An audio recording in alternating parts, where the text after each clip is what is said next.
Hi there, Jason here from AV ProEdge and Murideo. In today's video, I'm going to be calibrating a brand new Hisense H9G. This is a brand new 55-inch 4K HDR quantum dot full array backlit LCD. That's a mouthful. The purpose of today's video is to show you that you don't necessarily need a high-end flagship TV to get excellent picture quality, all with the help of a proper calibration. For today's calibration, we're going to use a Murideo 6G signal generator, a Klein K10 colorimeter, a Jetty 1511 spectroradiometer, and the CalMan 2020 software from Portrait Displays. Okay, now let's go ahead and get started. I do have the devices connected to my laptop with USB connection. So the Klein K10 colorimeter and the Murideo 6G generator are both connected via USB to the laptop. Now I also have the Jetty 1511, which I'll be doing a profile on the Klein for this particular panel. Now the good thing about the Jetty, one of the cool things about it is that it is connected to the laptop via Bluetooth, so one less cable to worry about, which is kind of nice. On the CalMan screen right now, you have the opening, the splash screen for CalMan, and we're going to start a brand new session here because I've never worked on this TV before. So in the upper corner, we're going to click Start Calibration Session. And I'm just going to keep this really simple, and we're going to name it Hisense H9G July 2020. For the client, I'm just going to put test for now. And down in the display, we're going to go Hisense 55 H9G. And for the workflow, now this TV has a full menu. I've already gone through the menu and looked at things, but it does not support AutoCal. No big deal. We're going to calibrate this manually. Since we're going to calibrate this TV manually, I'm just going to stick with the traditional ISF calibration workflow. I like that workflow for manual calibration. Everything that you need is in that workflow to calibrate this TV. The grayscale, the color gamut, the gamma, the aspect ratio, and all of those things. Everything that you're going to need to manually calibrate this TV will be in that workflow. So we have the name of the workflow. All the information is here as far as the TV and whatnot. The calibrator, of course, is going to be me. The workflow we're going to use is the ISF calibration workflow. So from here, we're going to click Start Session. Now, once you click Start Session and the workflow loads, we're going to click the Next button in the bottom right corner. The Next button is what's going to progress us through the workflow. This page, we're going to connect to hardware. Now, I mentioned before, we've already physically connected with USB and with Bluetooth to the laptop, but we do have to make the communication between the hardware itself and CalMan. So we're going to do that on this page. Now, if we look at step number 1 for Find Meter, we click on Find Meter. One thing that you'll notice up in the upper right corner, you also have these 3 tabs. The first tab is for your meter or meters. The second tab is for your source/signal generator. And the third tab is for your direct display control if you're going to auto-cal the TV, or maybe there's a processor in the mix that you're going to auto-cal that as well. The first tab already shows that the Jetty's connected. I did have that connected via Bluetooth. And the Klein already connected when I opened up CalMan. It remembered from my last session. So the 2 meters are already connected. Now from here, I can either click on the source tab and I can connect there, or I can just click Find Source right here. This is going to be a Murideo 6G. So we're going to pick Murideo as the manufacturer. The model is going to be a 6G. Now, I've already looked in my device manager, and I already know that the 6G is connected to COM5. So I'm going to go ahead and connect to COM5. And as long as we get a green light up here on the source tab, we know that the generator is connected. So we've got green lights here, which is good. We've got a green light here, which is good. We still have a yellow light under direct display control, but that's okay because we're not auto-calling this TV, so we can completely ignore step number 3. Now, what is important, though, is that we configure the generator correctly. So I'm going to calibrate SDR first, and then I'm going to calibrate HDR. So to calibrate SDR, we want to make sure that the generator is outputting, Rec 709 and 1080p and that kind of thing. One thing I do want to point out here is the window size. Now, this is a full array local dimming TV, which we can turn the backlight. We can turn the local dimming off and on. I think it actually has low, medium, and high type settings. On a lot of TVs that are LCD based that have local dimming, your safest bet is just to use 100% full fields. We're going to stick with that for now. Later, we'll do some testing to see if the local dimming is really making a big difference, but we'll most likely stick with 100% full fields. The delay, I'm going to leave a half a second, no big deal. I'm just going to use standard test patterns, so no need to change anything here. The resolution, I've got 1920 by 1080 at 30 frames per second chosen. Really, as long as you have something that's not 4K, we don't want to trigger the TV into any kind of HDR mode or anything like that. So I'm just going to leave it at 1080p 30 for now. We are doing this as a video monitor, so we're going to use YC444 for our color format. The bit depth is 8-bit because this is SDR, and we're going to leave HDR off. So right now, the generator is configured correctly to calibrate this TV. So we've got the step number 1 for the meter, we've got step number 2 for the source, and we're going to skip step number 3 for fine display / processor. Now, one thing that we do need to do before we really get too deep into this is we need to profile the meters. So as I said before, I have the Klein and I have the Jetty. So what we're going to do is we're going to use the Klein meter for the calibration, but we're going to profile the Klein meter with the Jetty. The reason I like to do that is because the Jetty is super accurate down to about 2 nanometers. Whereas the Klein is a tri-stimulus meter, which is really known for their speed, but not necessarily for their accuracy. So we're actually going to make a profile with the Klein and the Jetty combination for this specific panel. So in order to make the profile, there is a specific meter profile workflow that you could walk through and make the profile that way, or you could do it here in this tab, which is what I'm going to do now. So down at the bottom of this tab, we have the meter profile. I'm going to click New. Our reference meter is going to be the Jetty. Our target meter is going to be the Klein. That's our fast one. Current profile right now says none. So we need to add a profile. And now we have profiles, current profiles untitled 4. We're going to rename that Hisense H9G Jetty /K10. That way, if I ever have to pull this profile up again, maybe I run into another Hisense one day. If I'm not going to make a profile for that particular monitor, I can at least use this profile from another H9G. Now, the display type doesn't really matter here because we're making a profile, but if you want to keep things kind of consistent, you can go ahead and choose in here. Let's see, you could probably go with, let's go, oh, wow, there's a bunch of different ones in here. So we're just going to go LED LCD for now. Again, this doesn't really matter too much because we're making a profile. Under the matrix, the generate profile matrix, you do have 2 choices here, which is new for CalMan. We're going to stick with the 4-color matrix method, the traditional method. This is a quantum dot LCD, so we don't need to use the Bodmer method, which if this were a RGBW OLED, such as the LG, for example, or the Sony, we would want to use the Bodmer method, which is new. That's a really cool new feature. But we're not doing an OLED here, so we're just going to stick with the default 4-color matrix method. Now, from here, we have a choice of single pass and multi-pass. If we choose single pass, I have to leave both meters up there for the whole entire calibration, and it's going to cost a lot of time. CalMan will read a reading from one meter, and then the second meter, then it'll do some math and create an offset and figure out what the difference is.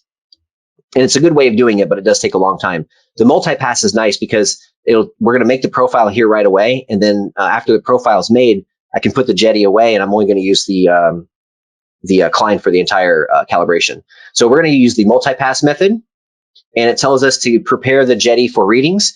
In order to prepare the Jetty, we simply just hold it up to the screen as close to dead center as you can. Now, one thing you will notice I want to point out, I don't quite have the Klein dead center of the screen, and that's only because the IR receiver for this TV is right in the middle at the bottom of the bezel. So with the Klein where it's at right now, and I'm using this case to kind of elevate it, I can't quite reach it. So I actually had to offset this a little bit. So you will notice the Klein is slightly off center. Not a big deal. It's very close to center. And we're going to be using full fields most likely anyway, so it's not that big of an issue. So to make the profile, I'm going to put the Jetty right up next to the Klein, and we're going to click OK. Okay, we did have an error. That's okay, no big deal. I think I know why. Let's go ahead and close this. And I'm going to manually leave it here on this plain white screen. That tends to help when you have if you have any kind of issues like with the profiling.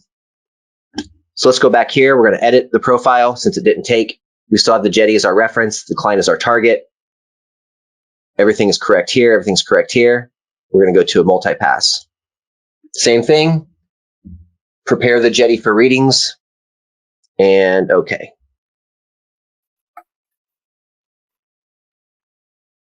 Okay, so maybe I lost connection with the Jetty.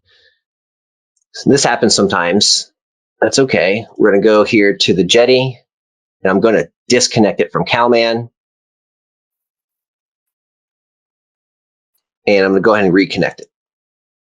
This does happen sometimes.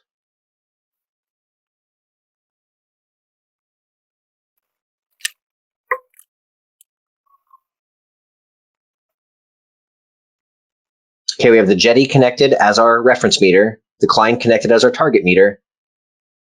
We got our profile loaded up, and we're going to use the multi-pass method. So CalMan tells us to prepare the Jetty for readings. I have it on the screen right next to the Klein. We just have to click OK.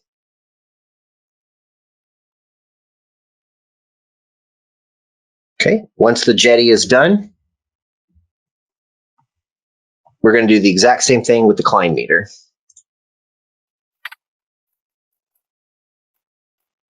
Okay, now once the profile is done, I know it's loaded up because we have up here the Hisense H9G as the profile, and we're using the Klein as the meter for the calibration session.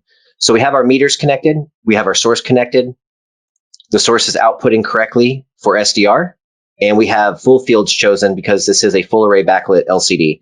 Now, since the profile is now done, I can take the Jetty and I can put it back in its case.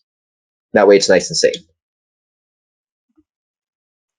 Now we can start the calibration session. So I'm going to click Next. This page just reminds us to put the meter in the correct position as close to the middle of the screen as possible. We have it very close to the middle of the screen now, so that's okay. Click Next. Now the pre-calibration settings. As I said, this TV is brand new out of the box. And as I check the picture mode that it comes in out of the box,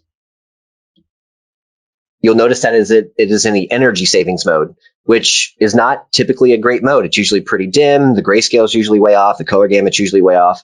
But again, this is the factory setting on this particular TV.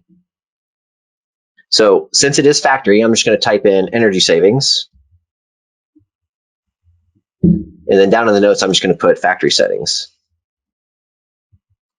Now, if you are working with a client who has changed some settings around, or maybe this is a recalibration, you might want to document the before settings. And if you wanted to do that, then feel free, fill out these empty fields with whatever information that you want to. And you do have some space down here in the notes to put anything that you'd like to in regards to this TV before you calibrate it. Okay, the pre-calibration view. This is going to give us a snapshot of how the energy savings mode is performing.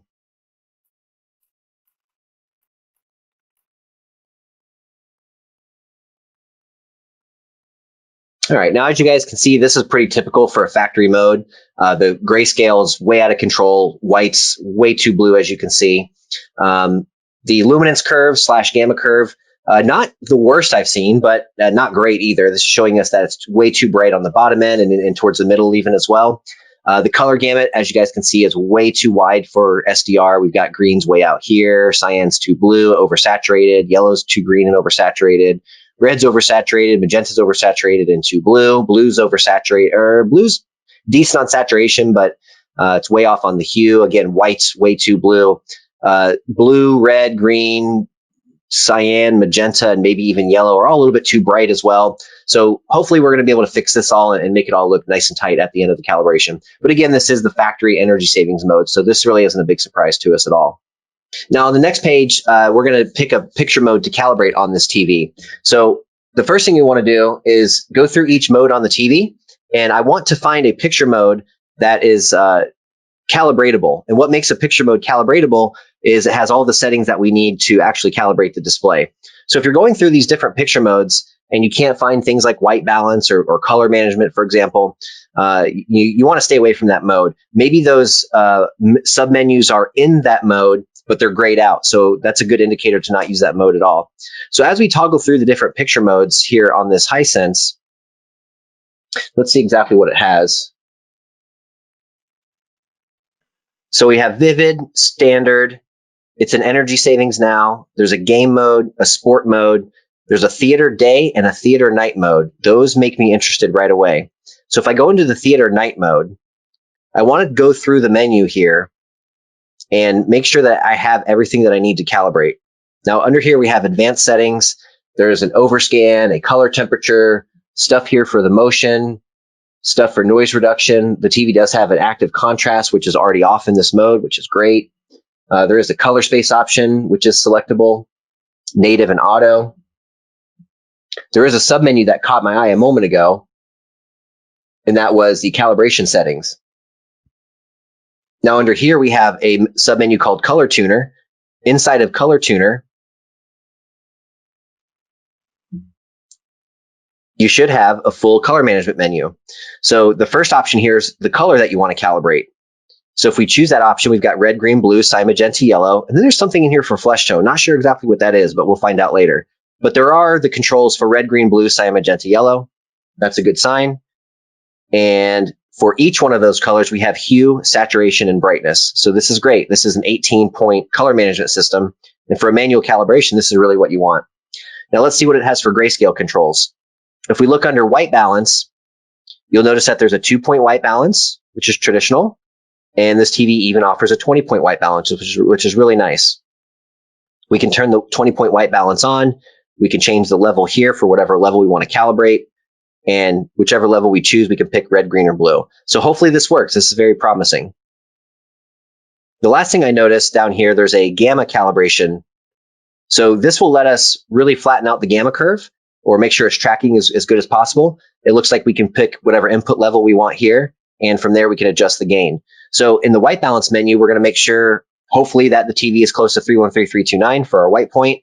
And then once we start looking at the luminance levels for each level of the grayscale, we can get those nice and leveled out here with the gamma calibration tool, which is really cool. There's also an RGB mode, RGB only mode. So if you're not going to use the color tuner menu or the color management menu, you can still adjust color and tint with the SMPTE color bars correctly with the blue only mode, which is really nice. We've seen that actually be removed from a lot of TVs recently, but they do have it here in the Hisense, which is nice. So I think I'm going to go ahead and go with the picture mode called Theater Night.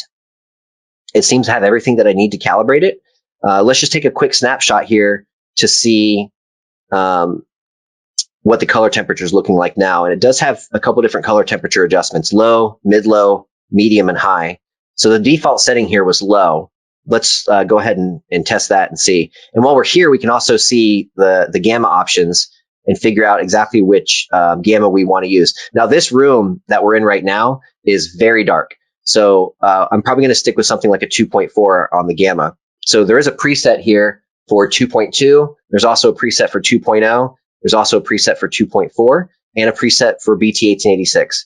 I'm just going to go with the 2.4. This is a nice dark room. The only light in this room is the light from the TV and the little bit of light that's coming off my laptop screen right now. So hopefully with these presets, we're in a pretty good starting point. Let's find out by running a test. So I'm going to click the Read Series button in CalMan, and I want to know what the color temperature is on average for the low color temp. And I also want to look over here on this graph to see if my 2.4 setting actually is 2.4 on the TV. Now, just from taking 2 quick samples, we are pretty close to a 2.4. There is a little bit of a deviation here. We'll find out why later. But the 2.4 preset should be a pretty good starting point. Now, I do notice on the low color temperature, we're pretty low here, right around like 5,500 Kelvin or so, maybe 5,700 Kelvin. There might be a different color temperature that's a little bit closer to D65 right out of the box. So let's go through here and take a look.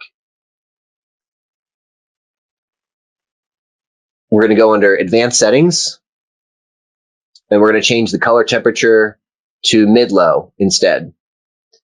The one tool in CalMan I really like a lot are the tabs at the top of the screen.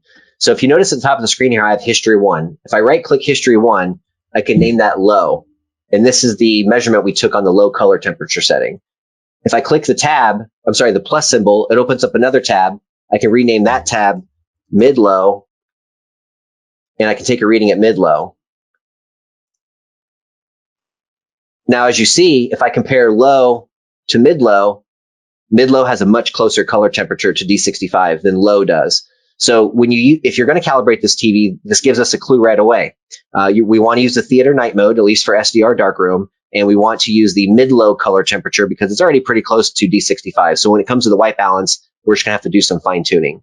The gamma stayed the same, right about a 2.4. Like I said, there is a deviation here between 2.4, a little over 2.4 and 2.2. We'll see a little more detail here when we get to the gamma page, and we might be able to get this nice and flat. So, excuse me. So good starting points here. So let's go ahead and click next. Now we've already picked the white point on the previous page, and that ended up being the mid-low color temperature. This TV does offer 2 color spaces. So let's see what they measure out to.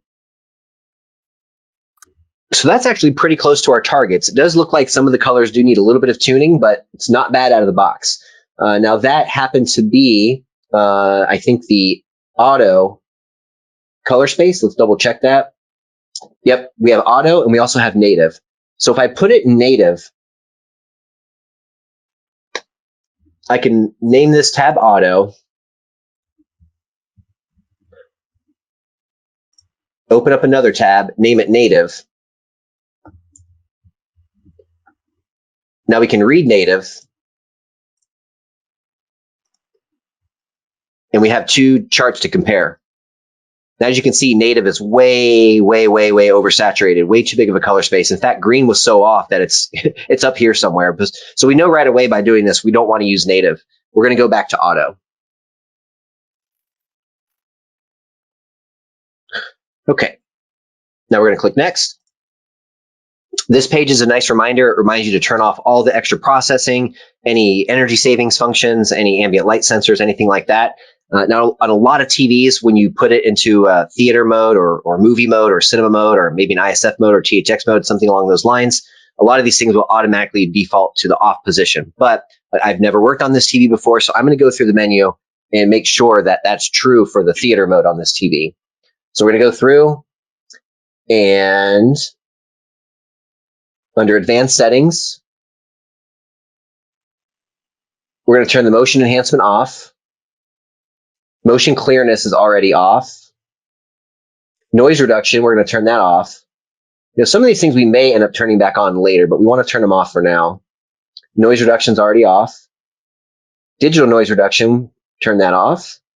Active contrast is already off, which is nice. Under calibration settings, let's see if there's anything under there. Nothing under color tuner that needs to be turned off. Nothing under white balance that needs to be turned off. Gamma's good at 2.4. Nothing there to turn off. Nothing to turn off under the gamma calibration.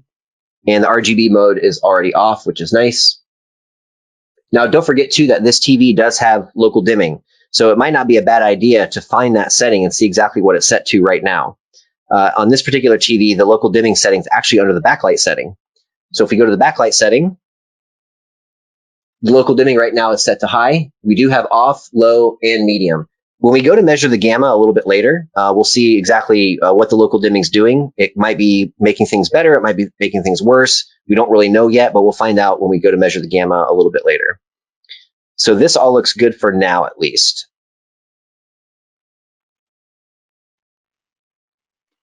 Okay, great. Now we can go to the next page.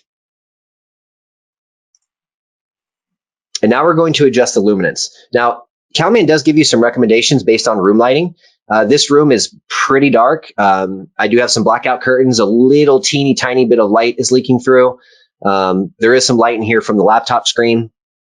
Remember, reference for a studio environment is going to be 100 nits for SDR. But when you're in a home environment that might have some ambient light, don't be afraid to go a little bit brighter than that if you need to. You want to find a good balance between not making the picture so bright that it hurts to watch, but also not making it so dark that you have to squint to look at it. So in a lot of cases, I like to go a little bit higher than 100, unless I'm in a studio where it has to be 100. For a home environment with a nice dark room, depending on where the client might be sitting, I might be aiming as high as 120, maybe even 150 nits for my nighttime mode. Just depends on the room and depends on the client. Now this room is pretty dark, and I'm pretty close to the screen, so I'm just going to go with something just a little bit above standard, and somewhere right around like 120 should be okay for this room. Now, with the backlight at the position it's at now, we're way up at like 260 nits. So if we find the backlight control, I'm just going to simply turn that down. Get us right to about 120. I'm actually going to shoot just a little bit higher. I shoot a little bit higher because sometimes throughout the process, you do lose a little bit of light, maybe during the white balance or in some other steps. But if I aim for about 130 now, I should be around 120 at the end when we're all said and done here. Okay, now the two most important adjustments to the TV are going to be the brightness and the contrast. Now, as we look at these test patterns, I want you guys to just be very aware of something. The camera only has so much dynamic range. So as you're looking at some of these test patterns on the screen, you're going to see something drastically different than what I'm seeing with my own eyes here. So if you do see something that doesn't seem right, don't worry about it. I'm just going to go by what my eyes are telling me here. So for the brightness, I'm going to go ahead and do the brightness first. Whether you do the brightness or the contrast first, it doesn't really matter. No big deal. But I just chose the brightness to calibrate first. Now, what we're looking for here in the test pattern is across the top row of the test pattern, you'll see a row of boxes. And right now on the screen, they're probably going to be a little bit dark. If I turn them up really high here on purpose, it might be a little easier to see. There you go. So the whole point of this test pattern is the background of the test pattern is video level 16, which should be black. Across the top row starts with video level 17. So 17 should be barely visible. And then from there, 18, 19, 20, and so on will be more visible and more visible. So I want to make sure that I can just barely see 17 with the background still being as black as possible. So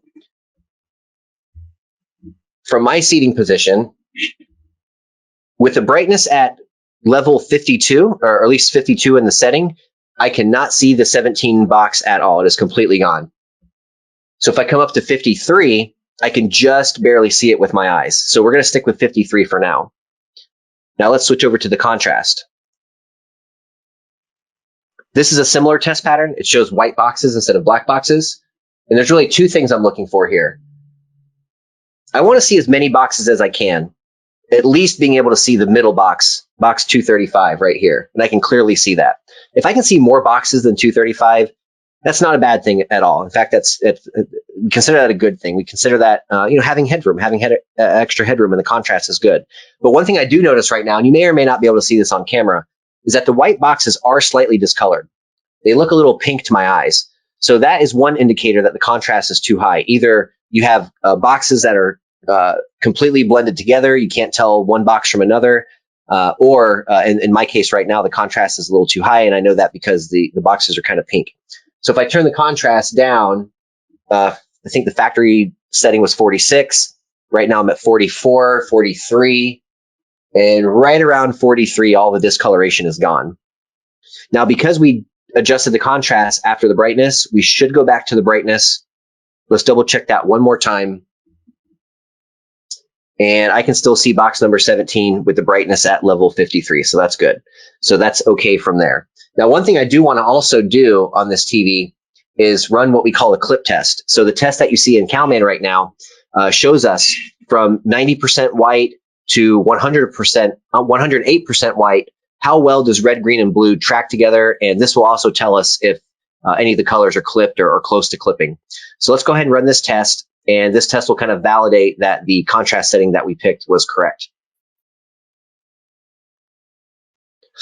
Okay, now what we're looking for here really is that the lines are fairly straight and fairly flat. So this actually doesn't look that bad. It might look a little weird because the red, green, and blue lines are sort of separated and they're not really exactly perfectly smooth. Don't forget yet that we have not white balanced the TV. So naturally the red, green, and blue are going to be a little separated still. Really what we're looking for here is that the colors run parallel with this yellow line or as close as possible. And you also do see that we lost a little bit of light. And I would predict that's because we turned the contrast down a few clicks. So I want to show you what happens if the contrast is too high. Number one, you can see it with your eyes. It's very easy to see with your eyes because the boxes are gone or the boxes are the wrong color or something of that nature. So if we go back to the contrast test pattern, I'm going to take the contrast control and let's crank it back up to 46, which was the factory position. I'm sorry, I think it was actually 50. 46 or 50, it's not going to matter because it's going to clip. I know it's going to clip because I can see it with my eyes right now that it's clipped. But let's go ahead and check it in CalMan. Oh, I started the test a little too fast. CalMan caught that blank screen and threw everything off. So let's do that again.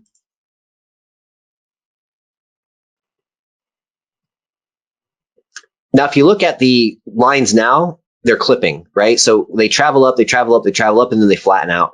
That means that the TV's clipped. So by turning the contrast up too high, or by turning it up high, you will get a brighter image because you're adding, more light output, but you're ruining the image at the same time. So let's get this back down to 43 and make sure that that's still correct.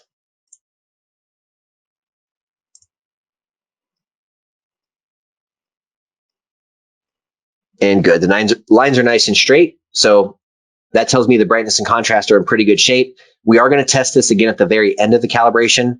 So if you, by the time we white balance it and do some other things, we might have to double check these. But in the ISF calibration workflow, it does have you do it again at the end, which is a cool feature. Okay, now we're going to check the gamma. Here's where I want to start to see if the local dimming, exactly what it's doing on this TV. So right now the local dimming's in high and the gamma is set to a 2.4. Now, if you notice, the target right now in CalMan is the default target of 2.2, but we're aiming for a 2.4 because this room is dark. So to change the target to 2.4, I'm going to go up into the settings wheel for CalMan. The first tab is Workflow Basic Options, and right away you'll see that the gamma formula is set to 2.2. If I change this to 2.4, and close this window, you'll see the yellow line, which is our target, moves up to 2.4. And now we have a good target for this room. So let's go ahead and read the gamma and see how close we are to 2.4 all the way across the grayscale.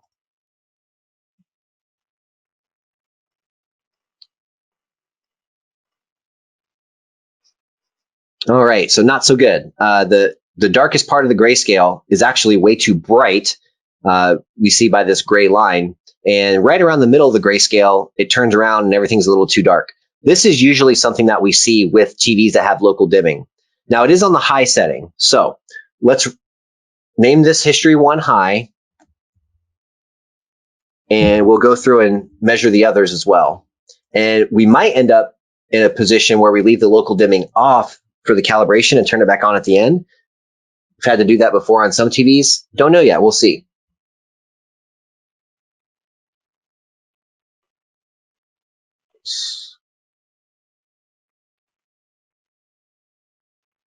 Oh, I'm in the wrong menu. I meant to be in the backlight menu. There we go. Now I'm going to change the local dimming to medium. We're going to rename the tab medium.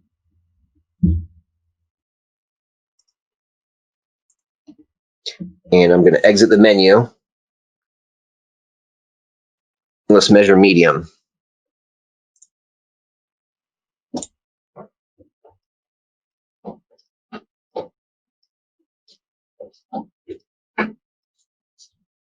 So still not great. It's better, at least on the top end, it kind of levels out a little bit. Let's measure low. And then we're also going to measure off.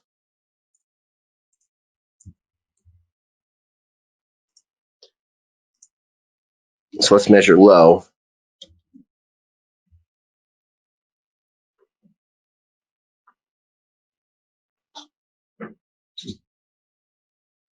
And again, I'm going to exit the menu. You guys are probably noticing already, one thing I noticed right away at least, the menu takes up almost half the screen. And I don't want to run the risk of the menu messing up any of my readings. So that's why I'm really adamant on this TV about exiting the menu before I take some readings. So here's the low position for the local dimming.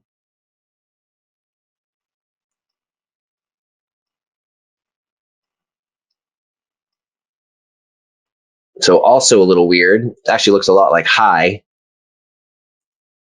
Let's measure off. Let's see how that goes.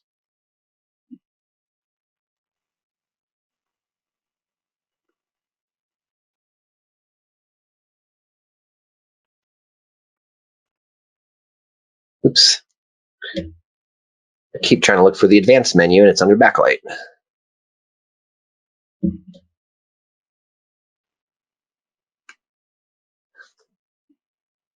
Okay, here's the off setting.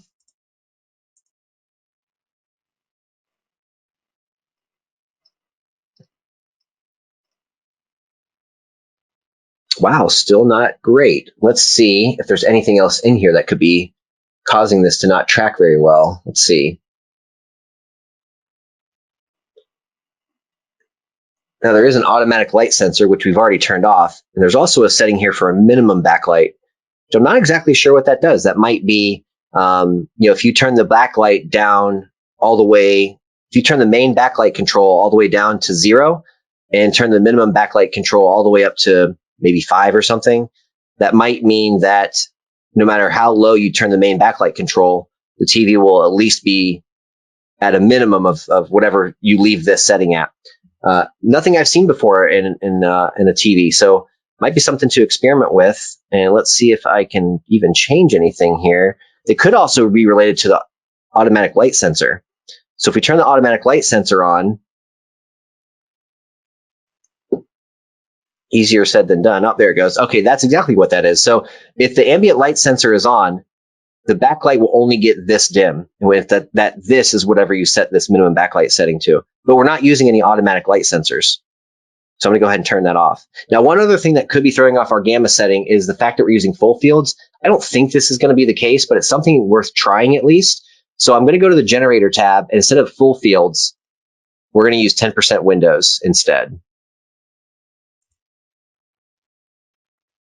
Or what we could do is 10% APL. Let's do that actually, constant APL 10, since it is a LCD panel.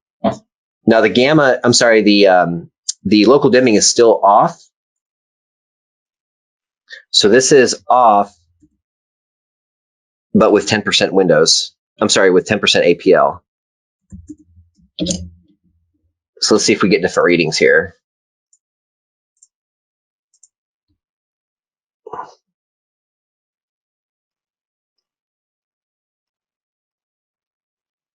Nope, looks exactly the same. And then just so we've covered all of our bases, let's measure off with 10% windows.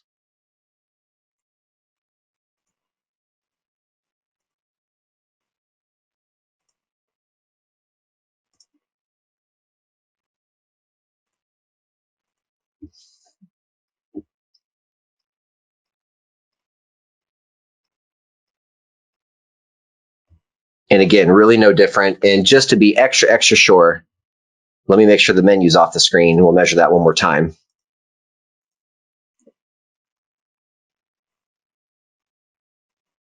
Yeah. Well, not much luck there. This is a little disappointing, but you know, it's not exactly a flagship TV or something you'd see in a studio.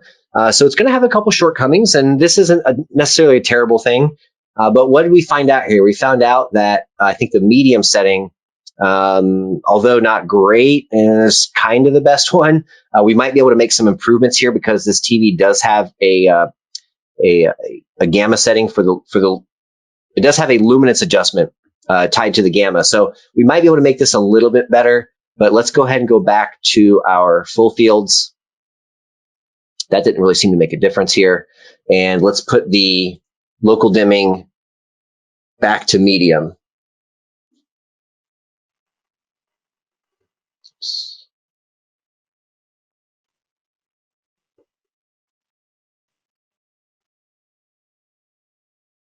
All right, go on to the next page. Oh, one thing we should take a look at too, just to be safe. When we're talking about gamma, if you want to look at a test pattern to really see what's going on, I like to use either a ramp or a 16-step grayscale. If you use one of these test patterns, you can kind of see exactly what's going on with local dimming or with gamma or anything related to the grayscale. So local dimming off, it did seem to change things a little bit, mostly on the dark end, it looked like. I can't really see the bright end because the menu's in the way, but it is doing something. There really wasn't a change between medium and high, which I've seen on other TVs before. It looks almost exactly the same, a slight change at most. If we go down to the calibration settings, this is a really good test pattern to look at if you're trying to pick the right gamma. So you'll see like at 2.0, the dark bars get a lot lighter. At 2.2, they get a little darker. And at 2.4 and 1886, they get even darker. So if you're not sure about the gamma or even the local dimming, pull up a ramp or a 16-step grayscale, and that'll help you. Okay, let's go to the next page. Now, on this page, we are going to calibrate the main color and tint controls. This TV does have an RGB only mode, which you can put into a blue only mode and really see this and figure it out. But the TV also has a color management system. Now, as I said before, you guys are going along this journey with me. I'm not sure yet if the color management menu works or not.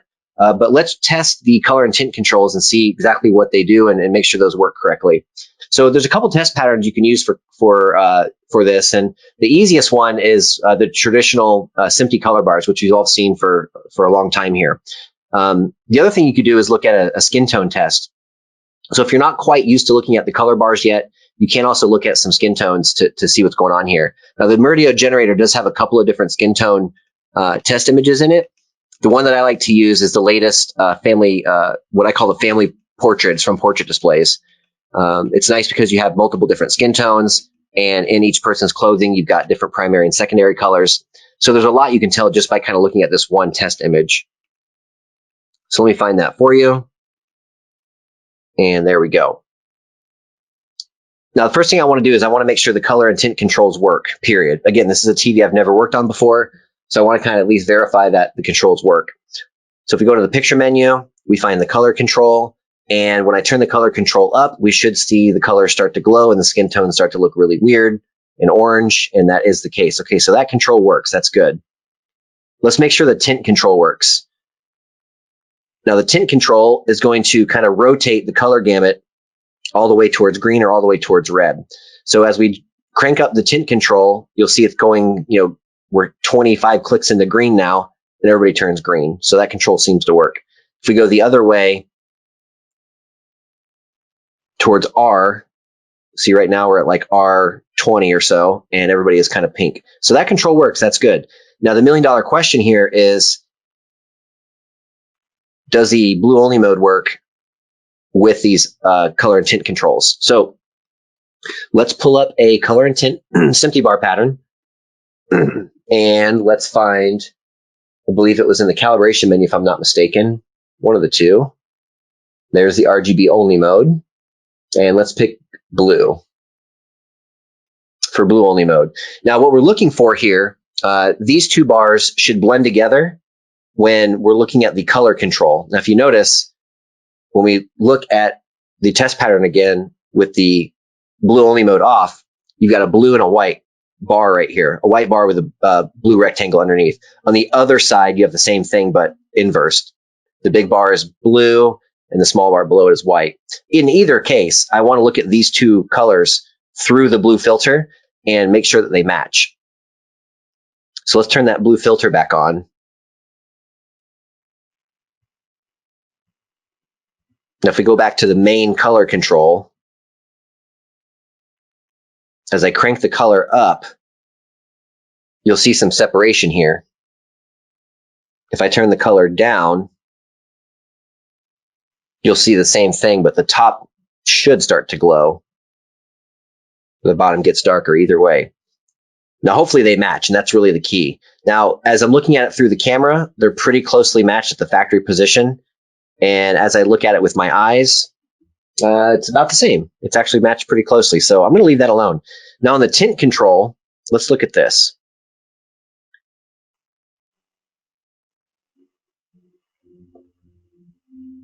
Let's turn off the blue only mode. On the tint control, we're going to try to match the cyan and magenta. So we've got a cyan bar, magenta rectangle. Over here, we have a magenta rectangle. I'm sorry, magenta bar and cyan rectangle. Underneath the blue filter, I want the cyan and magenta to match. And as you can see, if we crank the tint control in either direction, you'll see those start to sort of separate.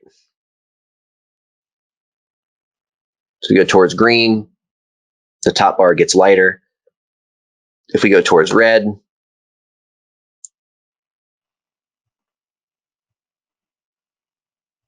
the top bar gets darker. So again, at the factory position, we're in a pretty good spot here, right at 50, right smack in the middle. So the factory settings for color and tint were actually correct, and that's pretty normal these days. The other thing to think about too is we're going to calibrate each color individually later with the color management or the color tuner menu. So realistically, I'm just going to take a few seconds on this page, make sure things look correct and nothing stands out and looks really weird. And so far, so good. So let's go ahead and click next. Okay, now we're going to make sure the aspect ratio, the geometry, and the sharpness are all correct. And there's multiple test patterns I can use here. So I'm just going to use the ISF geometry pattern. That seems to do a lot of this for us. So if we look at the ISF geometry pattern, There's a couple things I'm looking for. Number one, I want to make sure that the bit mapping is correct, meaning that all the pixels are where they're supposed to be. So one thing that is a giveaway that lets me know that that is correct is this big diamond shape. I can see the tips. So top, bottom, left, and right. Can't really see the bottom one because this case is in the way, but the top, bottom, left, and right tips are all visible. So that's good. That means the aspect ratio is correct. Now, I did notice in this TV before, as I was going through the menu, there was an overscan. And in the theater mode, it looks like the overscan was already turned off, which is really cool. That's one less thing for you to have to do. There it is right there, overscan. If we turn the overscan on, now we're missing the tips of the arrow here, or tips of the diamond here. So we want to make sure that the overscan is turned off. And there was also a picture size option in this TV as well. So some TVs will name the picture sizes, 16 by 9 or 235 or something like that. Sometimes they'll do what the Hisense is doing here, and they'll have, auto, normal, zoom, stretch, and stuff like that. Right now it's in the wide mode, which does seem to be one mode that does work. The normal mode, let's check that, and that squishes everything down, so that's not correct. We do have an auto setting, which might be kind of nice. That does put it back in the right spot. There's also a zoom mode, which does some weird stuff. Then we have direct. Direct tells me that the pixels line up correctly and nothing's being altered. And we see that called direct or pixel by pixel or just scan in other TVs. There's also a panoramic setting, which is interesting. Doesn't seem to do much, at least not with this image. And there's also a cinema setting as well. The cinema setting, what the cinema setting looks like it does is if you're watching a movie that's 235:1 or has bars on the top and bottom, the cinema mode will stretch up so that there's no bars on the screen, which the bars do tend to annoy people, and I kind of get that, but it also stretches out the picture, makes everybody look tall and skinny, so I'm not a big fan. Direct to me seems like a good one to go with. That way the pixels are all lined up correctly. I'm not seeing any anomalies here. I can see the tips of the diamond. Everything looks good. Now that the geometry is correct, we can go ahead and adjust the sharpness. Now, the sharpness is going to be really hard to see on the TV here, at least through the camera. But what I'm looking for here, there's some tiny black little lines here on top of this gray background. So I'm going to look at these little lines, and I want those lines to have these nice clean edges with no distortions or halos around them or anything like that. Now, if you crank up the sharpness control, which is counterintuitive, by turning the sharpness up, it usually makes the picture worse. Now, I don't know if you're seeing this on your screen, but on my screen, absolutely nothing is happening as I turn the sharpness up and down. It's staying exactly the same. So this could be a placebo, but it also could be related to the picture size as well. Maybe the picture size is indirect, so the TV doesn't do any extra processing and add sharpness to it. Let's test that theory. If we go back to wide and crank the sharpness up, same thing, nothing happens. So regardless of the picture size mode you're in, the sharpness control seems to be a placebo. So in that case, I'm just going to leave it at its factory position. I think it was right at 10. I could turn it down to 0. It doesn't do anything anyway, so I'm not going to be that worried about it. I'm just going to leave it in direct mode and we'll leave the sharpness alone. All right, cool. That's all done. We can go to the next page. So we're going to start off with a 2-point white balance. The TV has a 2-point and a 20-point. I don't know how well these controls work. Again, I've never worked on this TV before, so we're going to learn together. We're going to always do the 2-point white balance first. That's going to take care of most of the grayscale. And then if the TV has a 10 or a 20-point like this one does, we can use those tools to kind of fine-tune the grayscale after doing the 2-point. So we're going to start with the 2-point first. Now notice on the bottom of the CalMan screen right now, you have different patches or different levels you can pick from, 10 to 100. Just increments of 10. You can make those increments smaller if you want to and do increments of 5. Go 5, 10, 15, 20. But for a 2-point white balance, we're okay here. We're just using a 10-point scale. Now, what we have to figure out is which points to use for the 10-point, or sorry, for the 2-point. So typically what we do, just because it's logical and it makes sense, we don't want to pick a level that's all the way peak white at 100. So we'll pick something around like 80. And then for the dark side of the grayscale, we'll go with something around 30 or so. We always want to do the bright level first. So I'm going to click 80. That gives us an 80% test pattern up on the screen. And I'm going to do a continuous read here because I want live feedback as I'm making adjustments. Now you'll notice that the grayscale, at least at level 80, is pretty close. There's a little bit of extra red here, a little bit short on green. Our coordinates are 313, 328, which technically are within tolerance. I wonder if we can get it a little closer. Maybe we can get it perfect. I don't know. Let's try it.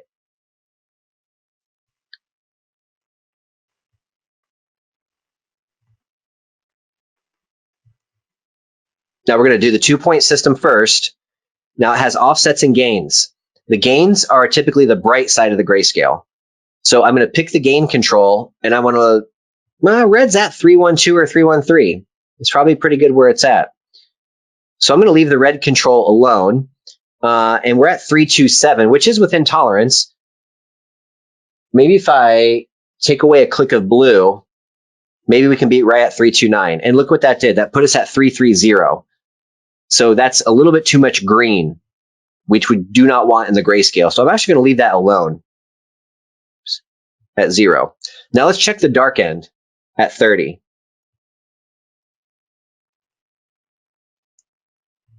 Now the dark end is a little blue. It's 311, 326. So let's see if we can tighten that up a little bit. I'm going to go to the blue offset control and just take out one click. And that puts us at 330, which is still a little bit too green. Maybe I'm going to add an extra click of blue. And maybe if I add a click of red, I can get it all to balance out. 311, 322, 314, 323. Not quite. So let's leave that blue control right there. And let's go down a click in red. Still a little bit too much green. So I'm going to add that back in, and we're back at 325 or 326. Let's see if that green control is really sensitive, like it might be in some TVs. So 313, 327, that's pretty good. But overall, when you look at the settings, we just tinkered with the green offset and the blue offset a little bit, and we're right on target. The TV was very close to target anyway, at least at those levels. So hats off to Hisense, being that I think it was a mid-low color temperature, was actually pretty close to D65 and actually within tolerance already. Whether that's true for every single Hisense H9G that you run into, that's to be determined. But at least on this particular panel, we got pretty good with just picking the mid-low color temp. Now, we only check 80 and 30, so that doesn't tell us anything about the entire grayscale. We're going to find out about the entire grayscale on the next page. Now, this TV does offer a 20-point white balance, so I do want to go ahead and measure all 20 of those points to see what kind of condition they're in. Now, because the 2-point white balance was already pretty close, we might be in a situation here where we don't really need to do a whole heck of a lot to the grayscale at all. So let me get rid of the menu here and we'll find out. So first we're going to do a read series.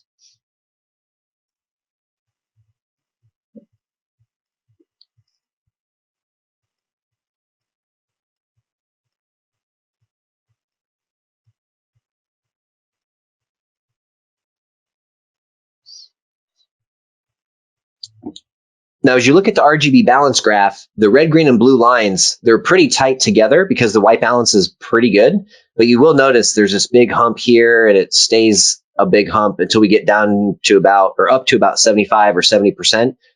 The goal here is to have red, green, and blue all smashed together and right here at the 0 line. Now, you guys are going to learn this with me. Again, I don't know how well the 20-point controls work. We're going to find out together. And don't forget, there's also a gamma control in here as well. So I might be able to darken these levels from 5 to 65, and I might be able to get a nice flat response here. We'll see. So when doing the white balance controls, the first thing you want to consider is always start at the brightest level and work your way down. So in this case, it'd be 100 and down. Now, what we want to get rid of first, if there are any, are any positive green errors. Remember, our eyes are most sensitive to green when we compare red, green, and blue. So if there's too much green in the grayscale, we will see it in content. News anchors will look weird. The grass will look weird. Everything will look weird. The dark shadows will look green. Everything just looks odd. So how do I know if it's too much green? Well, the Y value will be 330 or higher. So as I look through the grayscale values here, for the Y values at least, throughout the grayscale, I'm not seeing any so far that are 330 or higher. But boom, here we go. At 20%, we're a little bit too green. At 15%, we're a little bit too green. But the rest of this, guys, is pretty good.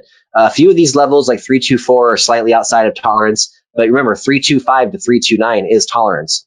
So all these 327s and 326s, if you want to be super picky and fine tune those, you can, but just know that these are already within tolerance.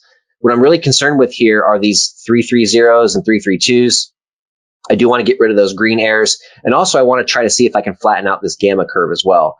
Now, notice that because the gamma is so kind of whacked that we have big delta errors here for the grayscale. So the brightest level that I want to try to fix first, these 315s at 80, 90, 85, 90, 95, and 100 are a little concerning. I mean, they are within tolerance technically, but you can see there is some red separation here. So I want to test this TV and see if the 20-point white balance controls work. I want to make sure that of that first, because if those don't work, then there's no sense in spending any time here.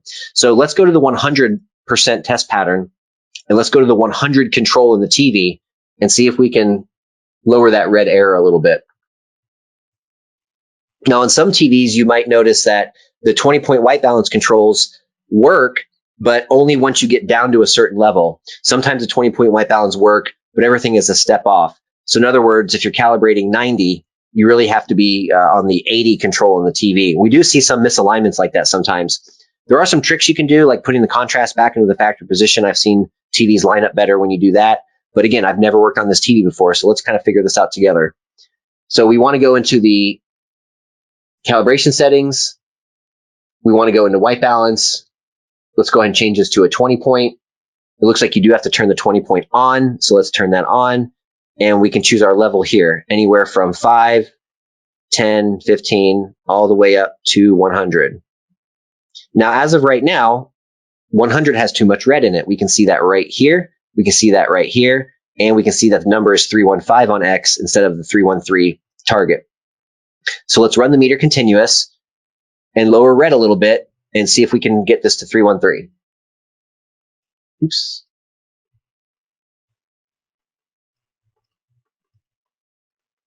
Now, as I'm turning the red control down, I'm seeing nothing happen here.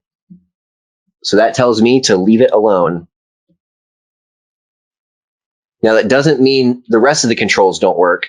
We're going to continue our way down and see if they do start to work at any point. So let's change the level to 95. We're going to change the test pattern to 95. And let's see if that works.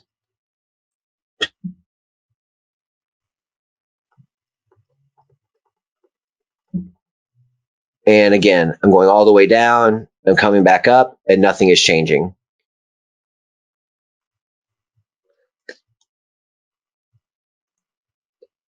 Now, one thing that you can do here that's helpful sometimes is if these controls seem to not work at all, if you look at a ramp or a 16-step grayscale,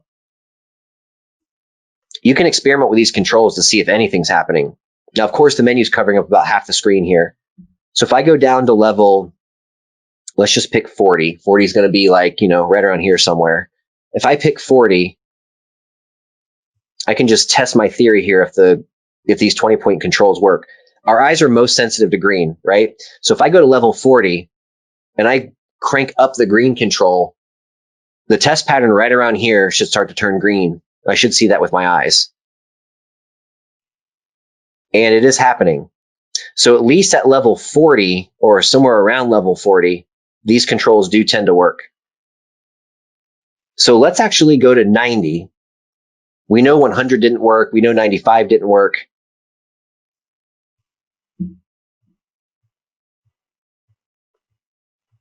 Let's check level 90.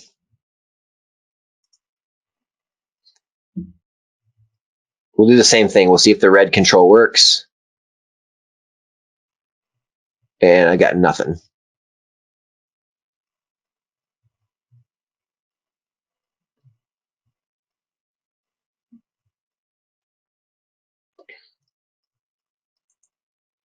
Let's try 85.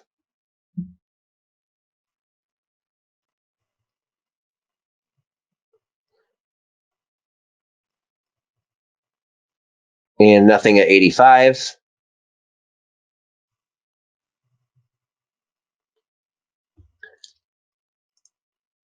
Let's try 80.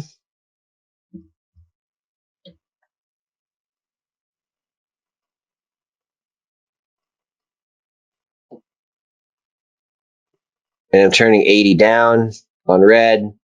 It is bouncing between 314 and 313, but if that control worked, it should be dropping significantly. Okay, let's try 75. Now, one thing you'll notice is that once we started reading and taking measurements and making adjustments or trying to make adjustments, you probably noticed that the scale here of the RGB balance graph changed a little bit, which tells me that having the menu on the screen does affect your readings, at least on the luminance. If I read 75 continuous, it reads at 59 nits. If we exit the menu,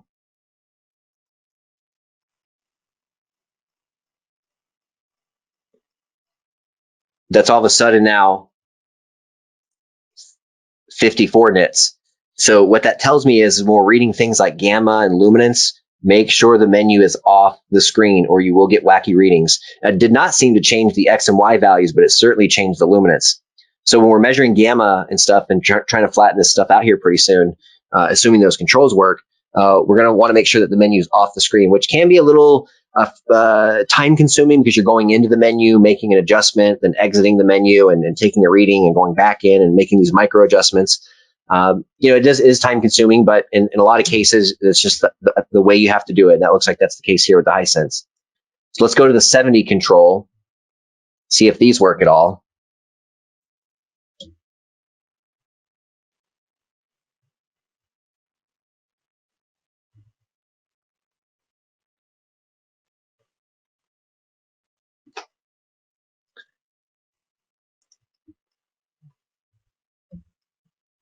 Now our red now is, our X value is now 312. But at this point, I just want to see if the controls work. So now I'm turning up red. That 312 should be raising. And no luck.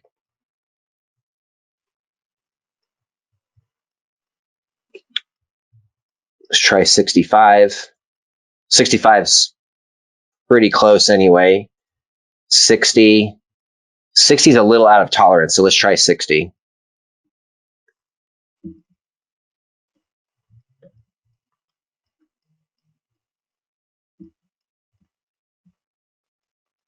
Now I'm lowering the blue for 60. And notice that nothing is changing here.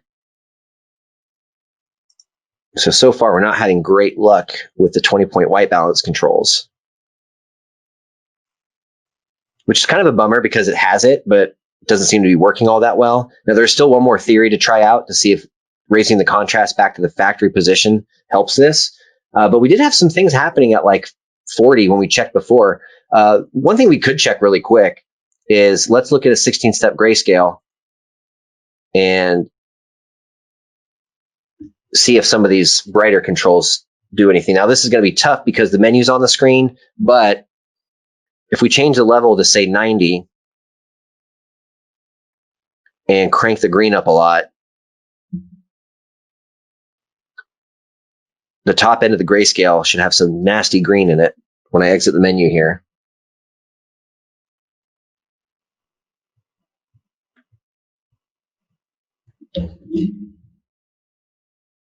Now, I am not seeing any green with my eyes at the top of the grayscale, so we definitely have some kind of wonky controls here. So we might just skip the 20-point white balance altogether.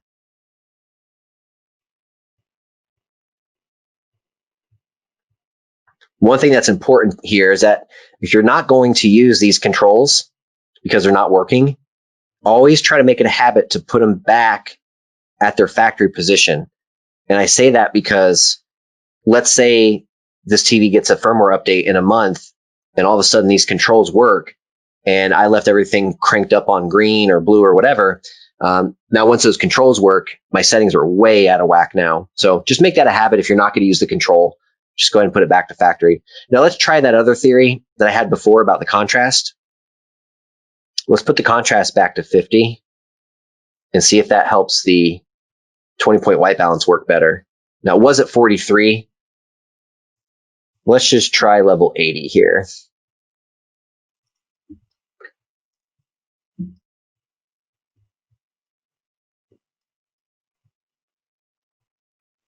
Oops.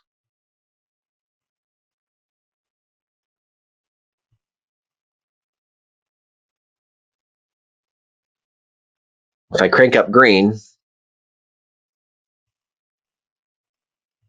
and there we go.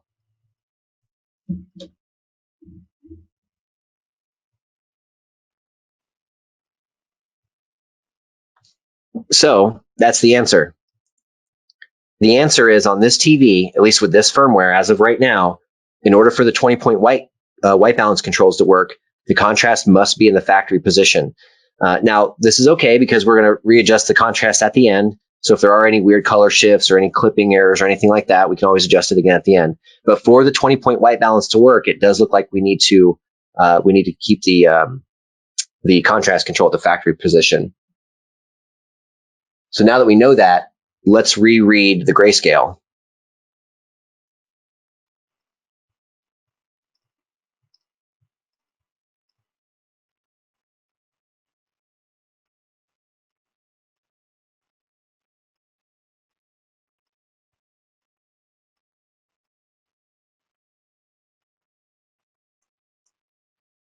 Now we've got at the very top end, we're 311, 326. Not great, but it is within tolerance. I shouldn't say not great, just not perfect. But it is within tolerance, just barely, but it is. We could try to fix that. There's some positive red here. Not bad, though. It's positive red, positive red. We might actually be able to take a click of red out of the top end of the grayscale on the 2-point to take care of most of these. That's one thing you could always try. But I'm really going first looking for those positive green errors. And it looks like they're really in the same spot. So 20 and 15. I'm sorry, just 20. 15's okay. And 10 and 5 are all right as well. At least they're not too green. So are any of these outside of tolerance? So 315, 326, 315, 327, 315, 328, 29, 28, 7, 5, 6, 327. Those are all looking good.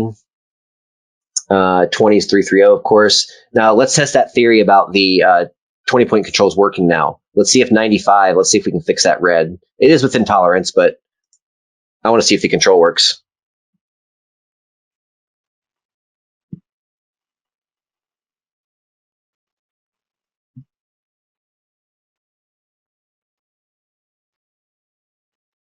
And we got to make sure the level's at 95.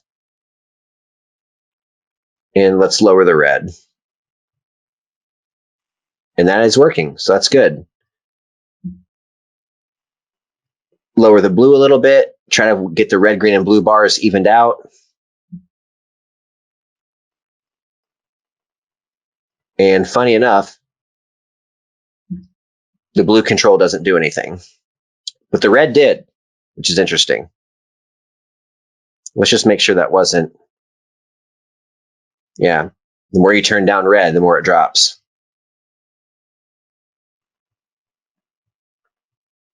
So I want to get back to 313 if I can.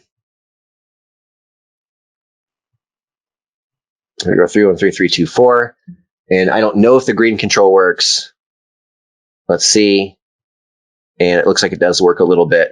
Now, hopefully that doesn't introduce any weird errors by adding green. We'll take a look later and do a scan at the end. But that does seem to be the case, that the contrast must be in the factory position for this to work. So let's go through the rest of it.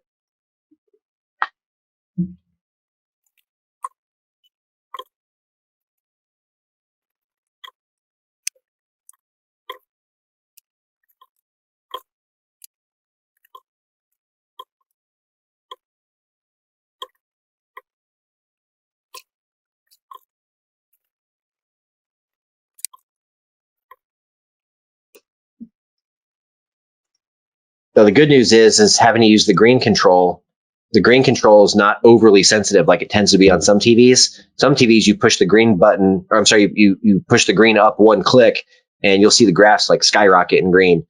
But in this case, the green controls are very granular and very subtle, which is a good thing, which is really why I feel safe using them. We're not making any big jumps or any big errors in green. So let's continue on.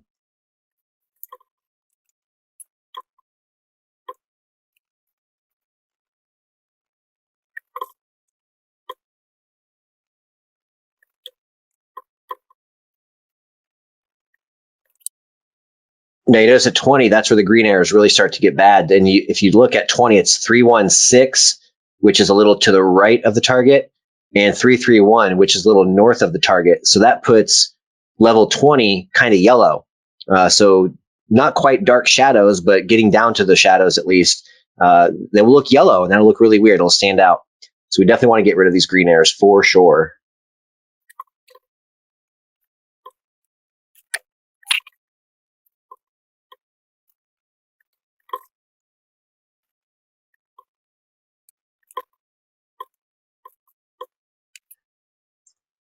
Interesting enough, down at these lower levels, like I'm at 5% right now, and the blue control actually did work. You'll see that blue is way down here for 5. And watch what happens when I take away a blue. So it shoots up near the target.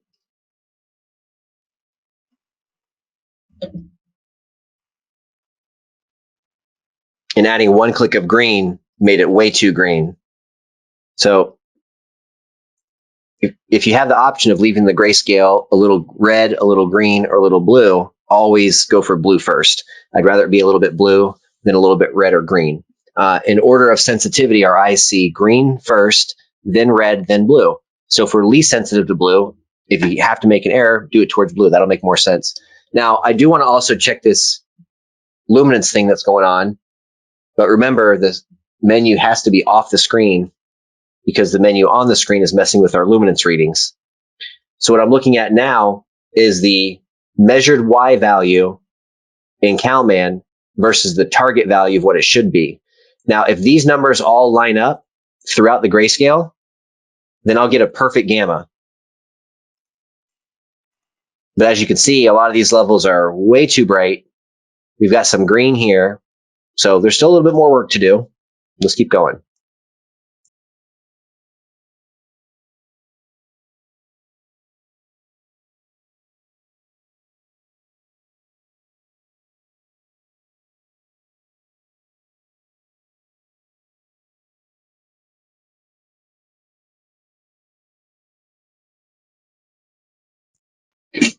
Oh man, and as you guys can see, all this time we're spending and all this work we're doing, the grayscale looks like Skittles. It's a big rainbow. It's showing up on the camera pretty well, but in person it's very bad. We've got greenish bars, we've got yellowish bars, we've got bluish bars, we've got pinkish bars. So guys, I hate to do this, but I think we should just get rid of the 20-point white balance. It's obviously causing more harm than good. And I don't want to sit here and fiddle with it for multiple hours. This is something that should take 10 or 15 minutes, maybe 20 minutes max. So I'm going to make an executive decision here, and we're going to eliminate the 20-point white balance, just stick with the 2, and just live with some of the errors that it was giving us with the 2-point. So I think what we can do here is we should be able to turn off the 20-point white balance. And the grayscale does look a little more normal again. Now you'll see our levels are still locked in there, the levels that we did change, but it is off. So those levels that we changed in the 20-point are not making a difference at all. And you can see the panel change when we turn the 20-point off and on. So I'm going to leave the 20-point off. And I hate to do that because the control is there and you want to use it. But if it's making things worse, it's making your life miserable, don't bother. Now, this is something that can maybe be fixed with firmware. And this is a brand new TV. So maybe a month or 2 months from now, Hisense will catch wind of this. Maybe they'll even see this video, who knows? And they'll get to work on making these controls a little bit better. So, it's a little bit of a bummer, but, there's really not much we can do here. Now, I remember I do remember that the grayscale controls were working better with the contrast back at factory, but it was causing some big problems here for clipping and for color shifting. So this whole thing with the 20-point white balance controls and the contrast control, they're all seem to be very interrelated with each other. And again, just causing more problems than good. So let's put the contrast back.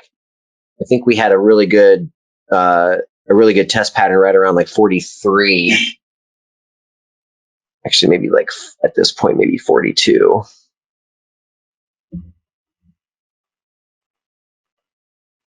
things still look a little color shifted until I'm down to about 40 on the contrast. So now with the contrast back in a better spot, let's read the grayscale one more time.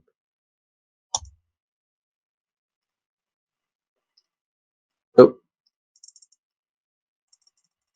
the meter caught that black window. So let's get rid of the menu and do that again.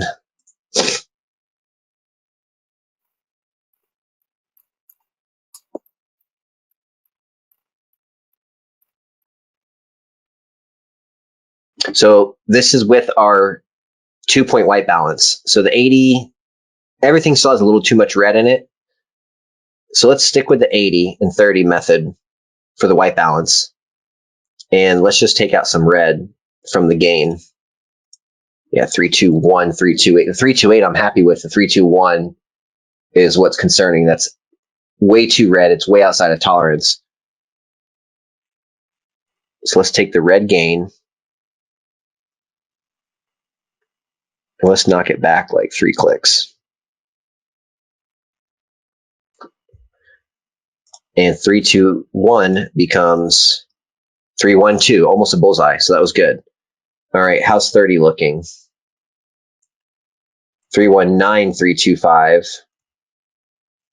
which is the same. Oh, 312, 324. Okay, so that's actually okay. It's still a little blue. That's 30, right? So 10, 15. It's going to be in here somewhere. 60. Yeah. So let's see if we can do anything here with 30.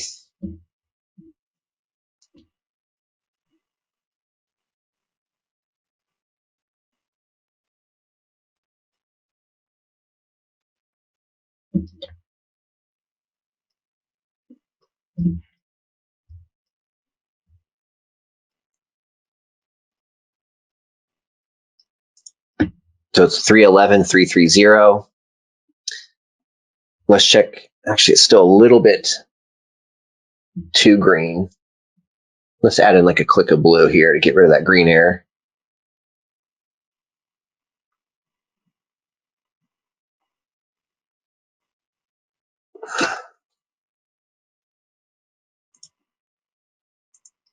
And 307, 324.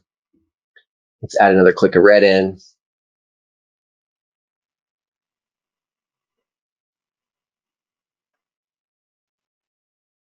Wrong menu.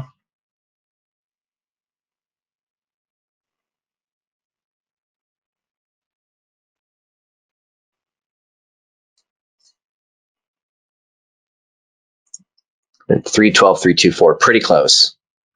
Let's check the rest of the grayscale now, and we should be in a decent spot at least.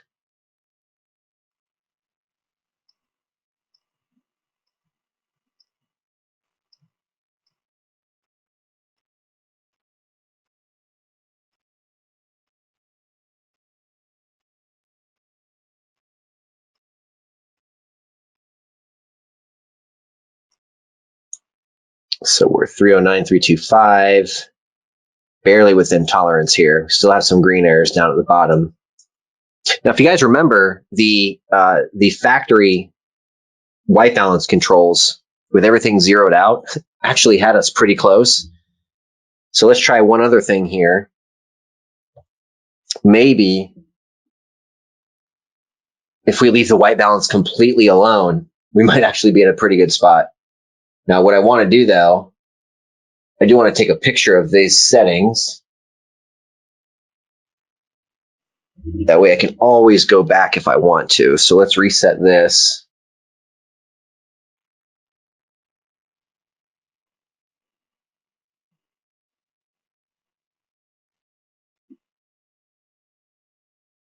And those are back to zeros now. Now let's do this. Let's open up another tab.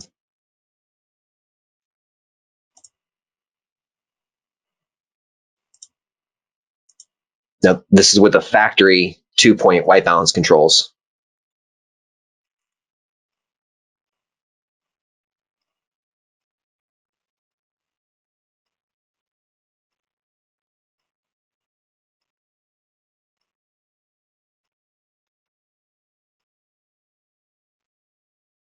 Wow. So this tab shows all the work we've been doing for the last hour, probably. And this shows us everything bone stock. Now, keep in mind, too, that we did adjust the gamma in the gamma correction menu. So we are getting like a flatter line now versus before. But it's still, the white balance is still kind of messy. We do have some green at 90, 80, 85, and 80. And then we also have some green at 35, 30, 25, 20. So let's try this maybe. Let's use 80 again as our reference. It's 336. Since the blue control doesn't do much, let's see if we can take away green. And this is really going to be my final stab at this.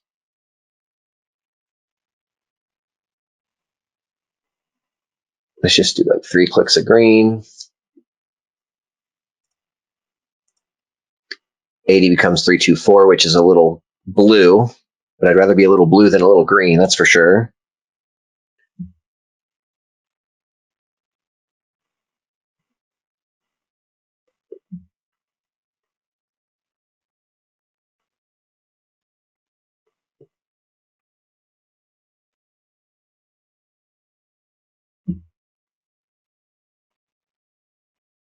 Let's add that green, at least one more green back in. It is 323, that's way too red. So let's try that. 316, 329, that's much better.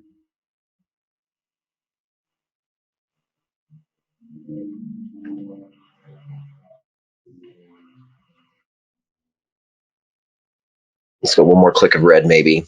We can get 316 closer to 313, maybe.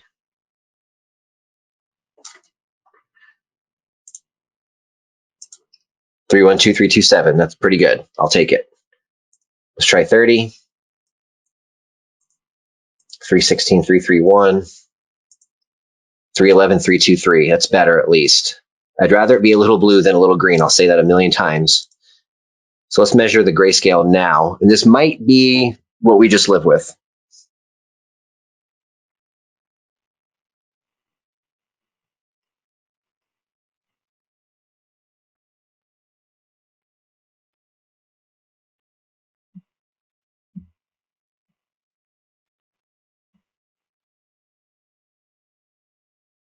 Okay, so we got some blue here.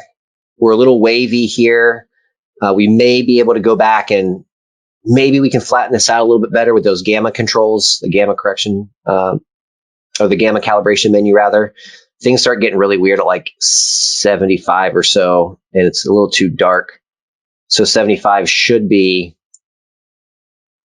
42 nits and it's 38. So if we brighten 75, actually if we brighten 80 down, let's see if that helps us at all.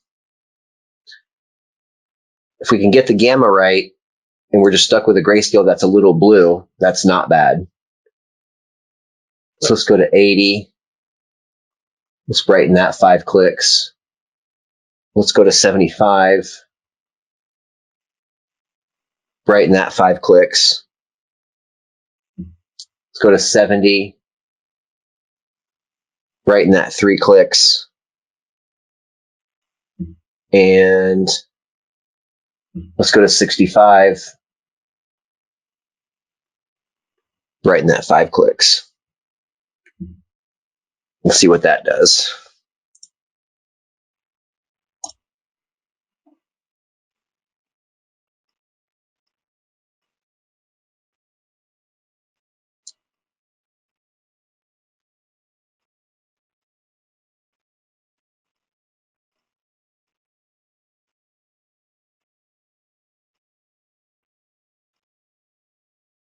So not quite enough with the brightening.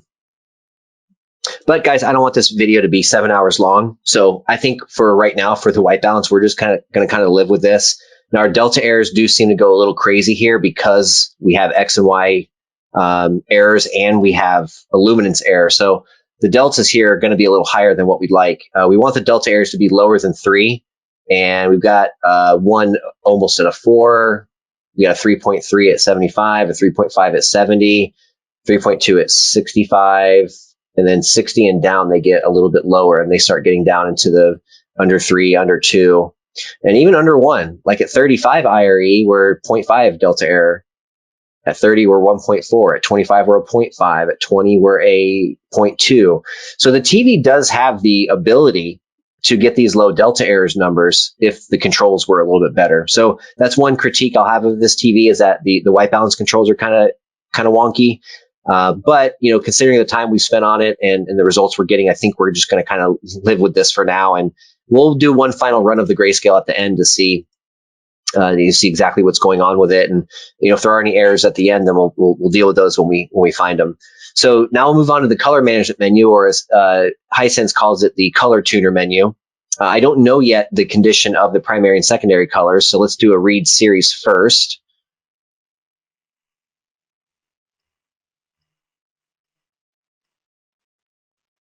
Okay, so green's a little oversaturated, so is yellow, so is red, so is magenta. Magenta's also a little too blue. The white's a little blue, but we knew that. Cyan's a little oversaturated and a little blue. Blue's a little undersaturated and kind of red. Also, if we look at the luminance for each color, blue's too dark, red's too dark, green's too dark, cyan, magenta, every color is too dark. So I'm going to try to line these up as best as I can, try to zero these out as best as I can. Now, it doesn't matter what color I do first, but I do want to do the primary colors first. I tend to just go in order, or sometimes I'll start with the biggest error. It really is up to you. But if we look at the delta errors down here, our biggest delta error is blue at 4.0. So maybe that's where I'll start. Now, blue is a primary color, so the most important thing to get correct here is the luminance. So if we can brighten blue and zero that out and get no delta error on the luminance graph, then our delta error here should drop significantly. So let's test that theory. So I've got blue chosen. And remember, the menu on the screen does throw off our readings. So this is going to be a little tricky. Let's go into the color tuner menu, and we're going to have to just kind of predict this. But if we go into the color tuner menu, we're going to pick blue as our color. And we're going to take the brightness of blue. Let's raise it 5 clicks. Let's see what happens. Let's see if that's enough to do anything. Whoa, and it did. Okay, cool. It actually was way too much. Okay, so that was only 5 clicks. Now, I don't want to do a continuous read here because the menu has to be on the screen. I won't be able to trust it. So I just have to sort of guesstimate how many clicks it's going to take to fix this. So 5 was too much. Maybe we just need 3 clicks. Let's see. And look at that. So our blue luminance is fixed. We still have a saturation error. It's undersaturated, and we still have a hue error. But just fixing that luminance error took us from a 4.0 to a 3.3 delta. So we're definitely moving in the right direction. Let's try the saturation for blue next and see if we can minimize that chrominance / saturation error. Now, this is the tricky part, is blue is undersaturated, and I know that because the dot is sort of on the inside of the triangle. If the dot was outside of the triangle, then it would be oversaturated, but it's under. Now, the hard part about TVs is pushing colors out. This might be as saturated blue as this TV can make in this mode with these settings and whatnot. So let's see, let's test it. So if I take the blue control and I take the saturation, I'm just going to go up 5 clicks. And let's see if that does anything. Watch where the dot is and watch the delta C error. Actually got worse. So not good. Let's try going 5 clicks in the other direction.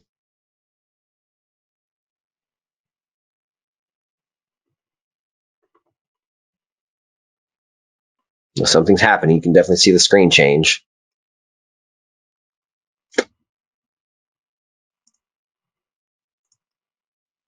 Okay, now that made the saturation better, but look what it did to the luminance. So this looks like it's going to be a balancing act between the luminance and the saturation control, which is pretty normal. Those two controls tend to affect each other. And blue is quite dark now. So let's blow it up all the way to 10. This might be too bright. I don't know. And it's still too dark.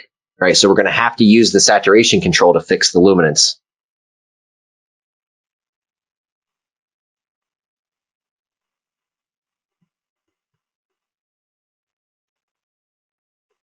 Let's go up 2 clicks, and you can see it get much brighter.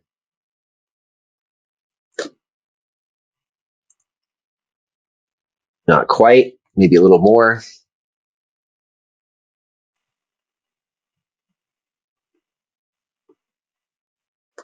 This might actually be another saturation. Let's try that.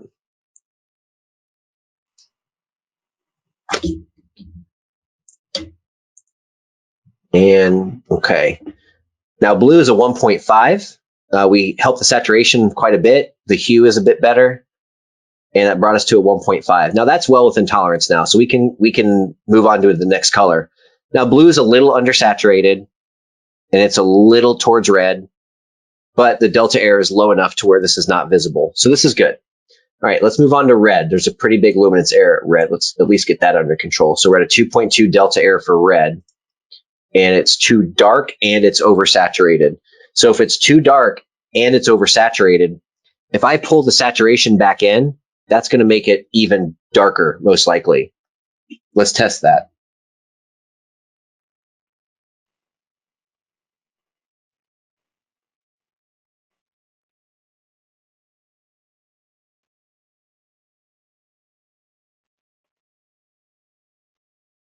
So if we lower the saturation for red, we might get closer to the target, but red's already dark, so we might have a major luminance error after this. Let's see. See, the dot moved in, which is good, but red got really dark, which is bad. Luminance is the most important thing to get right for the primary colors. So if we have to deal with the color being a little over or a little undersaturated, but the luminance is right, it's a good trade-off. So let's see if we can brighten red, and we might be able to actually get this pretty close.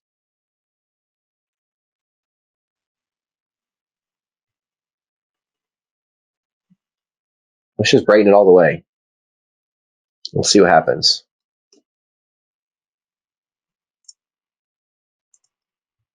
And still not quite enough.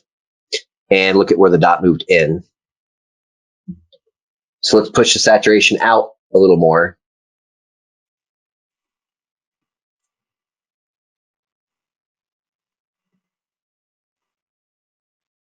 Let's go 2 clicks.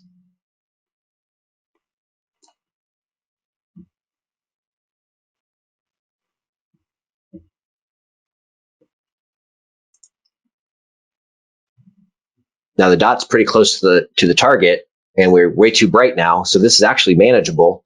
Maybe I could move the red dot up a little bit with the hue control. Let's see.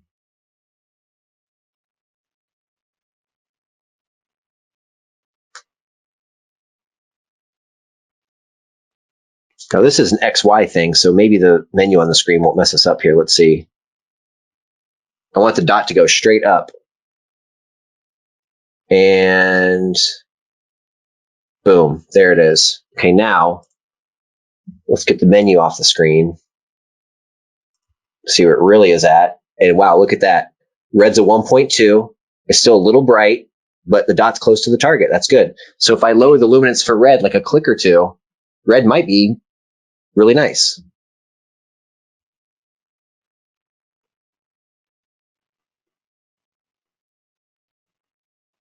Let's go 2 clicks.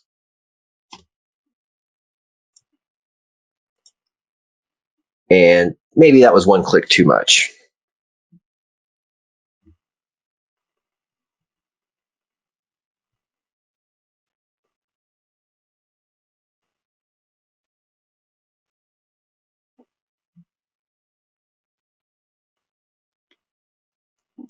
Let's see.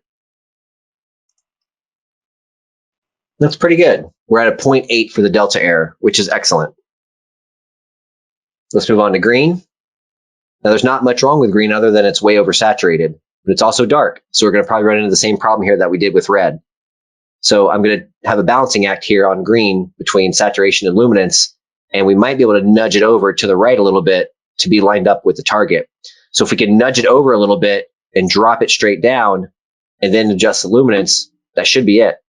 So let's see if we can get green to move over to the right a little bit with the hue control.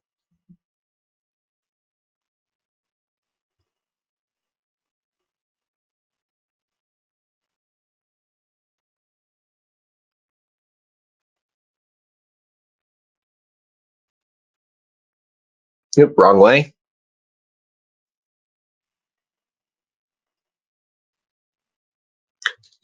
Now, notice how it's lined up now, basically straight north. Now I can use the saturation control and drop it straight down, hopefully.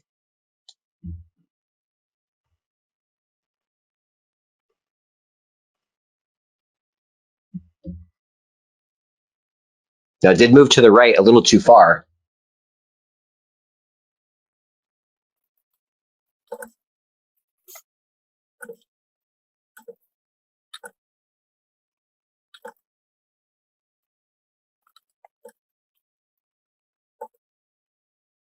And boom. So we have an overall delta error of 0.4. This is great. Very small luminance error, very small saturation error, very small hue error. So red, green, blue, 3 primaries are all done. Now we can move on to the secondaries. The rules change a little. Our biggest error on the secondaries is magenta, so I'll start there. Now on the primaries, we concentrated most on luminance. On secondaries, we're going to concentrate most on getting the X and Y coordinates correct. So right now, the magenta hue is off a little bit. It's to the left towards blue. It's oversaturated because it's outside of the triangle, and it's also dark. So let's get the dot in the hole first, then we'll worry about getting the luminance right.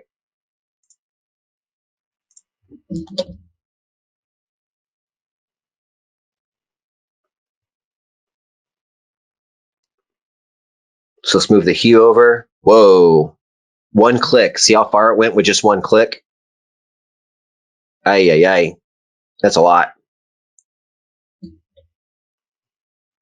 Let's maybe desaturate it a little bit.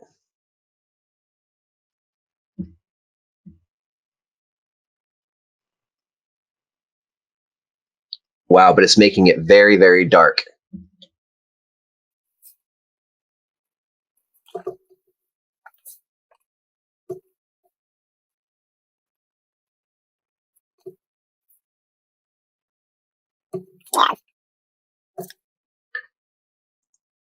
So the hue control makes it go way too far with just 1 click, so it's kind of useless.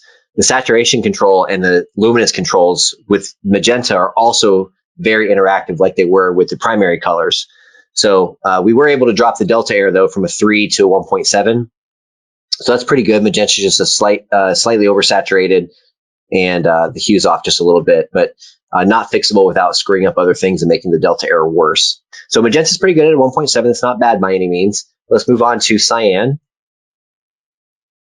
And cyan is a little oversaturated and a little too blue, so let's do the same thing.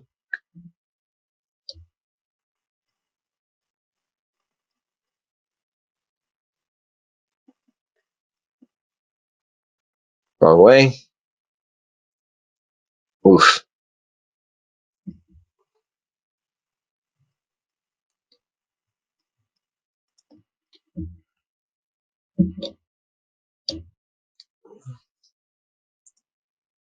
Okay, so it's a little dark still, and it really didn't make it that much better. It actually made it worse. Okay, so let's fix that.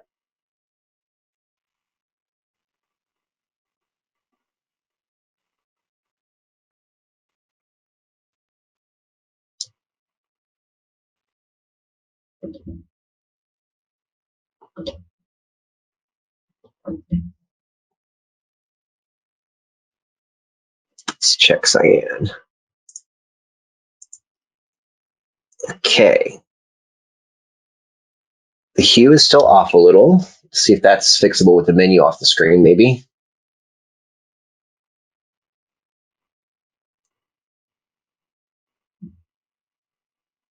Wow, you can see it turn very blue or very green with just 1 click at a time. So take a look at the hue right now. It's at 0. That's factory. If you go up just 1 click, it gets greener or bluer, depending on which direction you go, with just 1 or 2 clicks. So this is a very sensitive control. I'm going to proceed with caution here. It is a little bright still, so let's maybe fix that. Let's go down a couple clicks.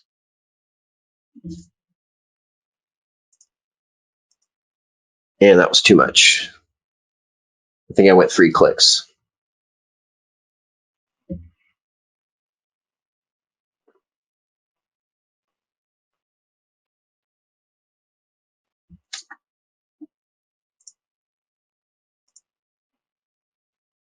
And we have a 1.3 delta error. Let's see if I can pull that saturation in just a little bit without wrecking things.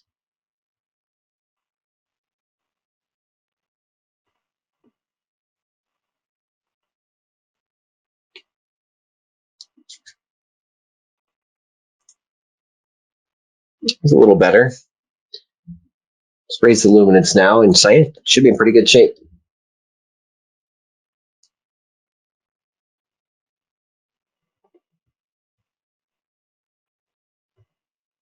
Let's go 3 clicks. That might be too much. Let's see.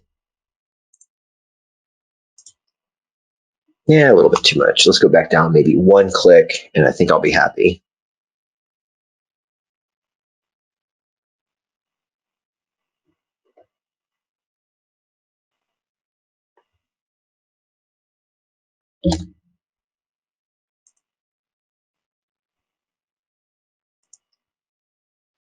And we're at a 1.4.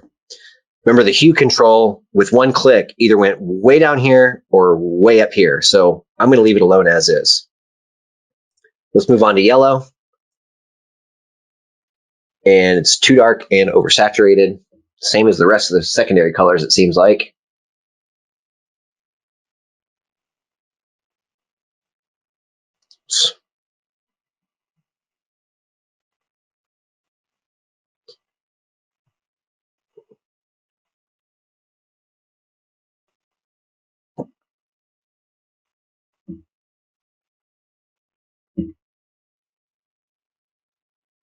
Lower the saturation, raise the luminance.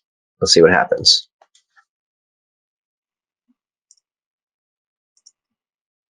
Nope, that was a pretty good guess. But I raised the luminance a little too much, it looks like.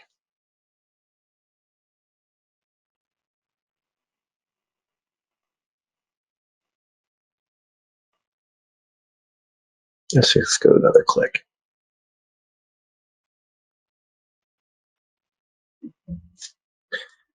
And that puts us at a 0.6 delta error. I'll take it. So let's take another scan of the whole color gamut. See how it's doing.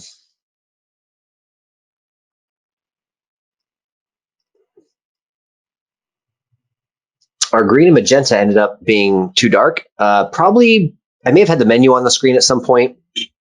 But let's fix those. That should be an easy fix.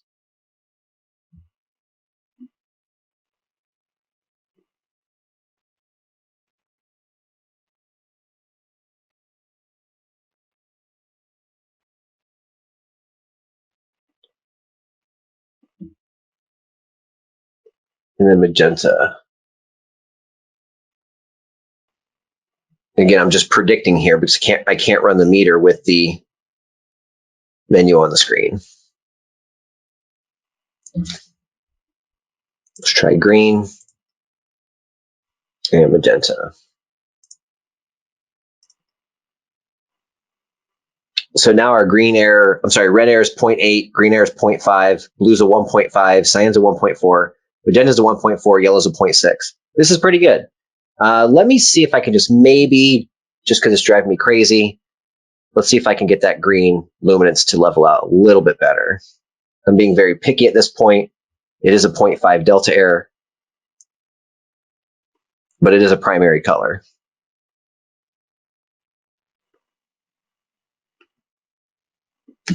Let's go green. Watch this. Yeah, so one click down or 1 click up gave us about the same result anyway, 0.5 to 0.49. Not a big deal. I'm not going to worry about it too much from here. Now, Remember before when we were fiddling with the grayscale controls quite a bit, we looked at a grayscale to make sure things were working, and we found out that they really weren't working that well. So a great idea here is to pull up the skin tone test image and just look at it. After you make all these adjustments to the color gamut, we want to make sure that didn't do any really nasty things to skin tones or to any normal looking images. And as I'm looking at it with my eyes and what you guys are seeing through the camera, it's actually not bad. I'm not seeing any weird splotchy skin tones. I'm not seeing any irregularities in the clothing, especially. If you have major luminance errors in the primary colors, you'll see parts of these red, green, and blue shirts look really strange. But yeah, that actually doesn't look all that bad.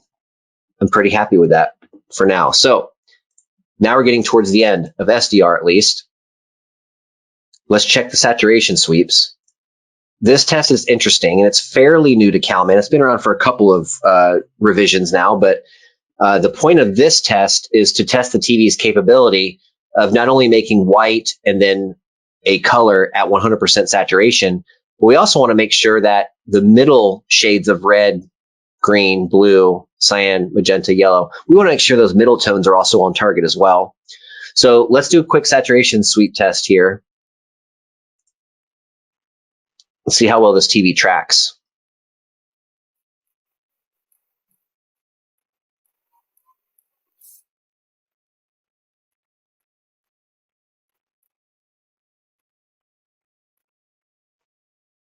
So if we look at the reds, it goes 20%, 40%, 60%, 80%. And that goes true for all the colors. So at 20% red, it's a little too orange and undersaturated. And you get that throughout red, 20, 40, 60, 80. And then 100% red's pretty good. So there's a trick you can do here to help this, because there's not a lot of content that's 100% saturated red all the time. There's way more content that's in the middle shades of red. So what some calibrators will do, and I've done this in the past myself, is when we're adjusting the color gamut on this page, instead of using 100% saturation as your targets, maybe you change your targets to 80% or 75%. It's more important to get these middle levels correct than it is to get the extremes correct. So what I might do here is I might go back to red and calibrate red at 80% instead of 100. Now look at what's going to happen though. The first 4 levels of red are undersaturated and too orange.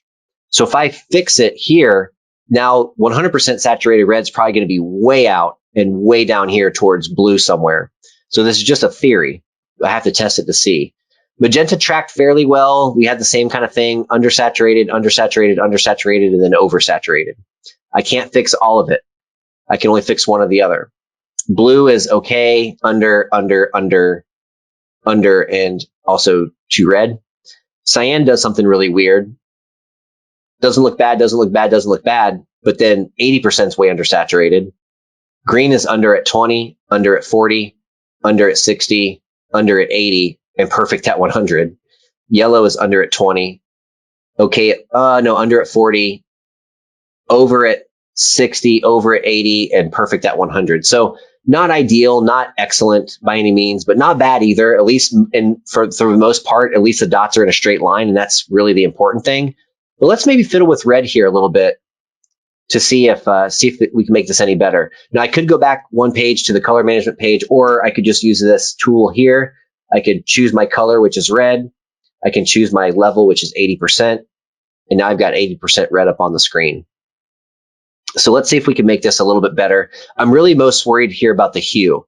If I can pull this down, it should pull all of them down, and at least red will make a straight line, but it might pull 100% way down here. I don't know yet. Let's see. So this is a hue thing, so I think I can run the meter continuously without any issues.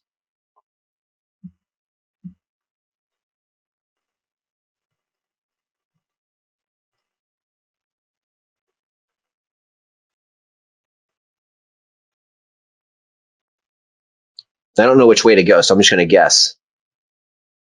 Okay, to the right was the wrong way. Let's go the other way.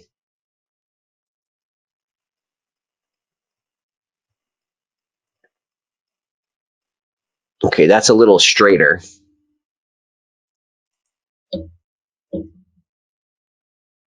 Now let's see what red does at 20%, at 40%, at 60%, at 80%, and 100%. So maybe a slight improvement, but at least the line's a little bit straighter now. It's funny because 20 really didn't move, 40 didn't really move, 60 moved a little, and 80 moved a lot. So that's about as good as I think it's going to get on the color gamut here. I'm sorry, on the saturation sweeps at least. Now we can double check some things, double check the brightness and contrast. I want to make sure I can still see box number 17 across the top row, but trying to keep the background as black as possible. And my 17 is actually gone. So I'm going to need to raise the black level probably just one click.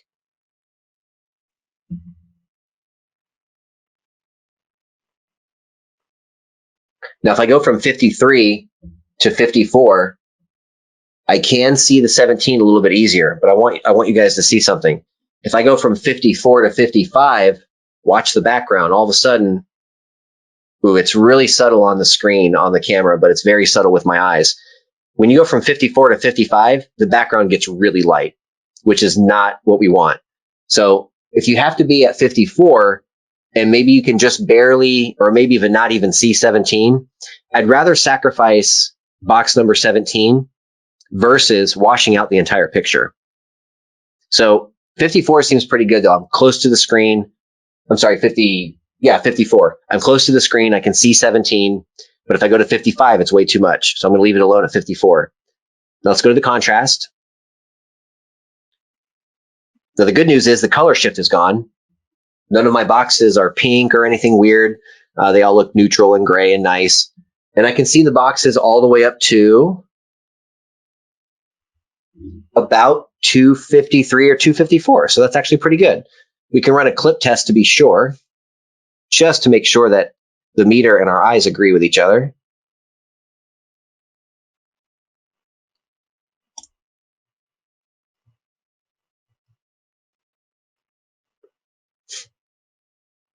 Now, I'm not horribly happy with this, guys. We saw how finicky the white balance controls were, but at least it's blue. At least it's not too green or too red. At least it's too blue.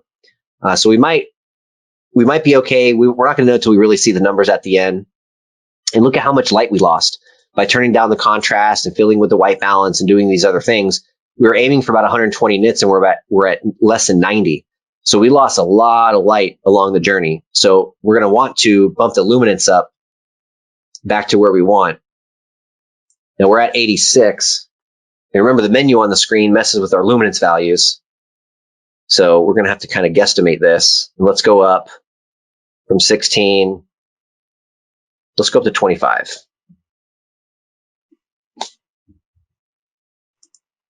Oh, perfect. Good guess. That put us right at 120, 122, which is where I really wanted to be for this room. Okay, now if we wanted to go back and do more work, we could pick back to display settings and it'll start the workflow over again. Or we could go post-calibration and wrap up at least the SDR part. So the saturation sweeps, that test comes up one more time. This is the one that ends up on the report at the end.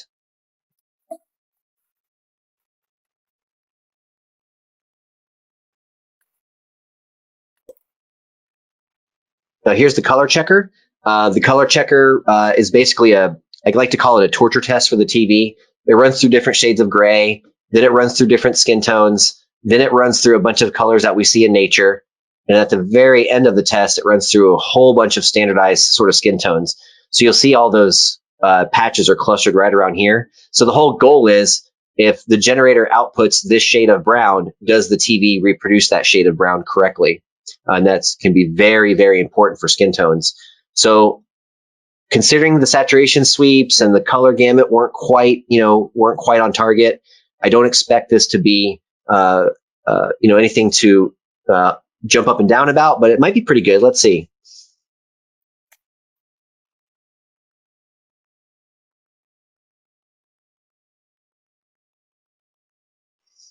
Now remember, guys, we had some issues with red and we had a couple of issues with yellow.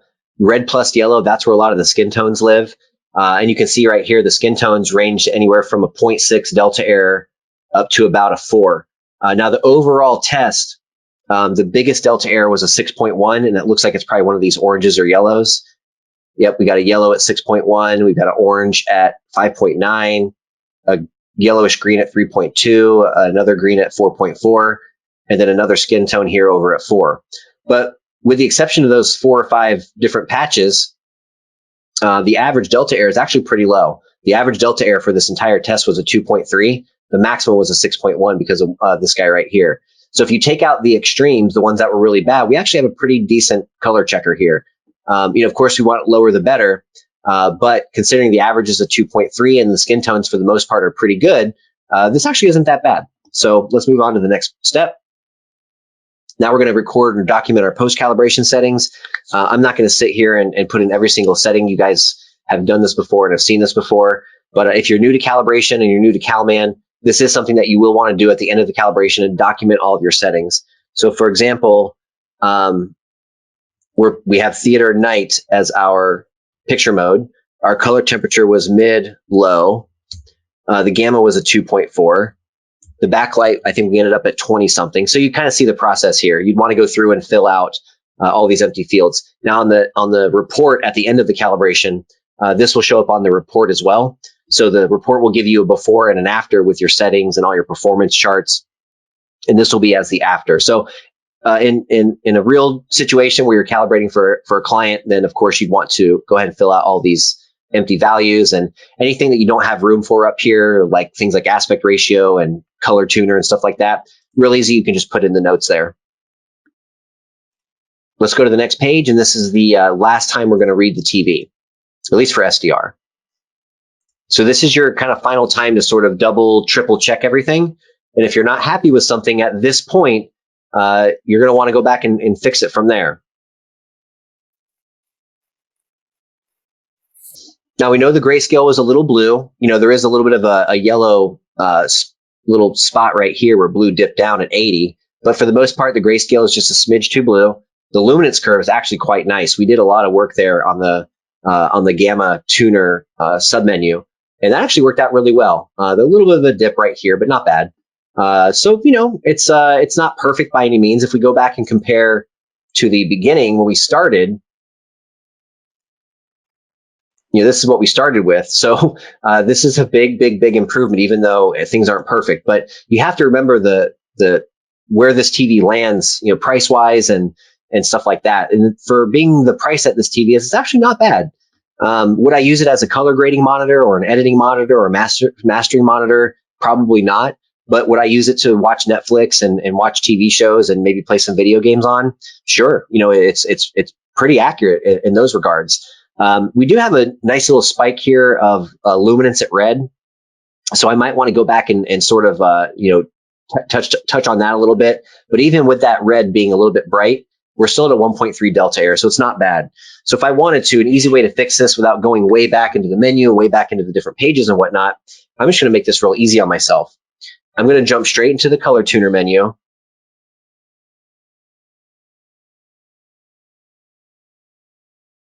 We're going to hop into the color tuner menu. I'm going to find red, change the brightness.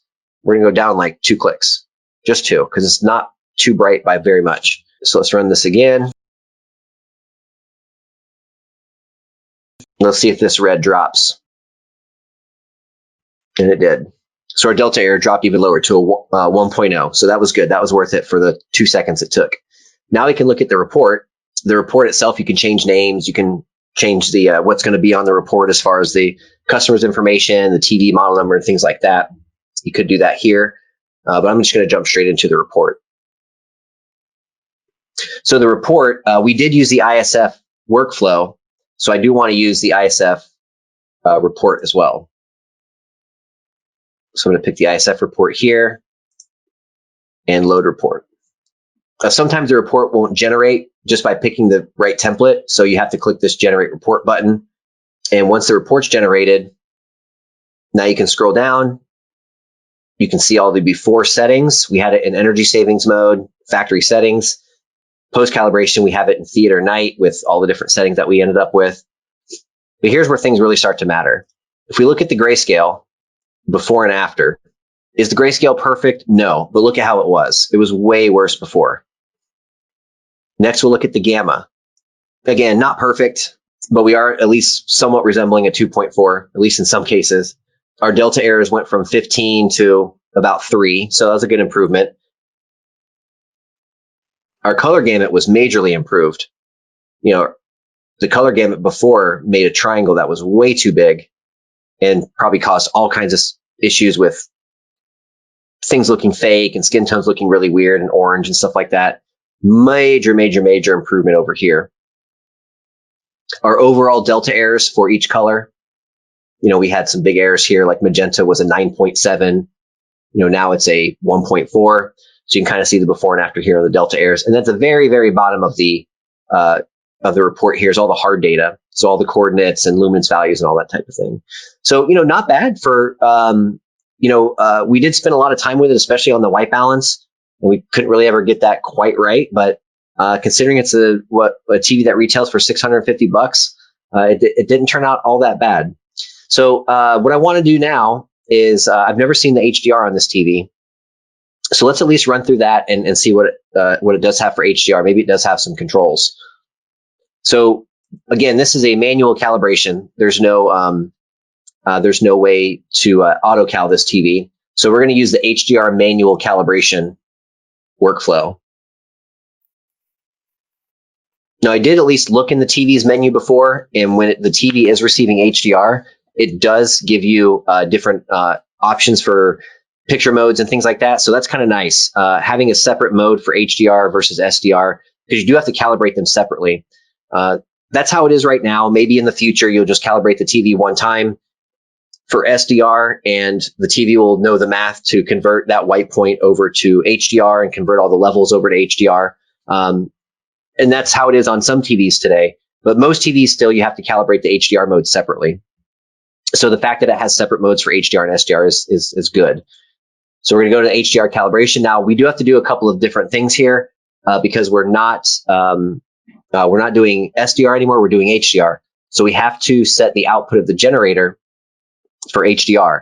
Now, we might be able to use full 100% Windows for HDR, but if this TV has any kind of brightness limiter or anything like that, it is going to choke out and not give us the levels that we're going to expect.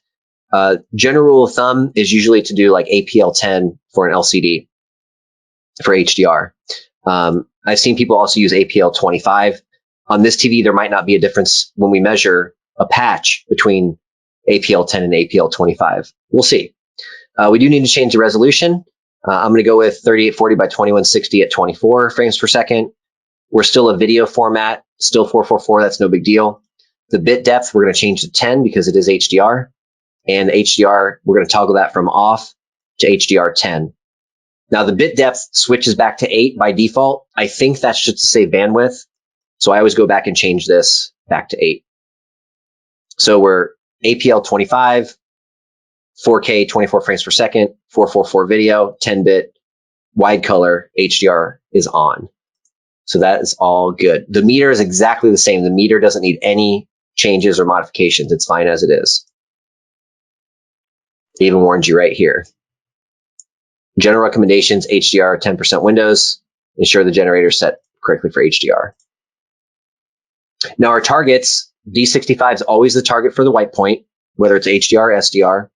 We're going for wide color gamut, so Rec 2020 color space. And the EOTF for HDR, we're going to use the standard 2084 or the PQ curve.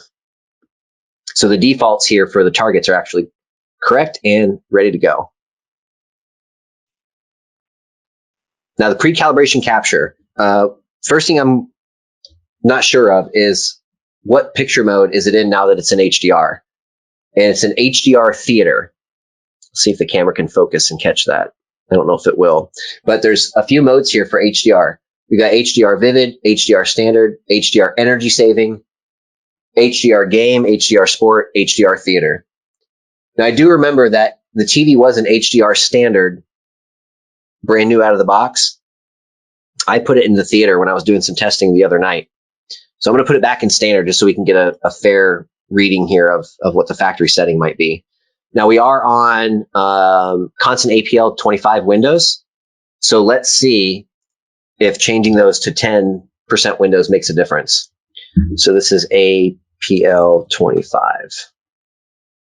And then we'll do another run with 10% windows.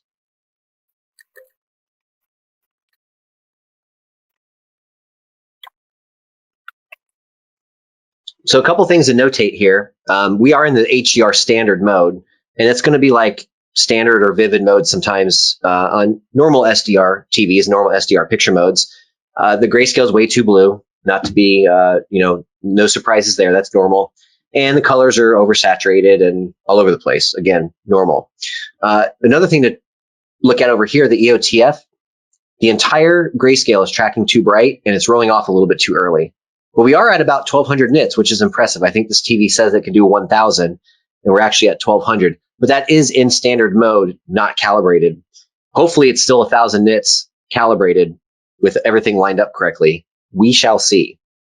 Oh, I did want to check also too to see if we got the same results with 10% windows.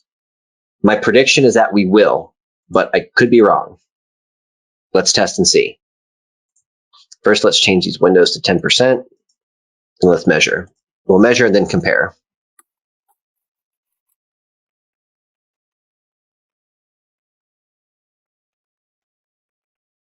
Just for the heck of it, because I'm curious, let's take another sweep with full fields.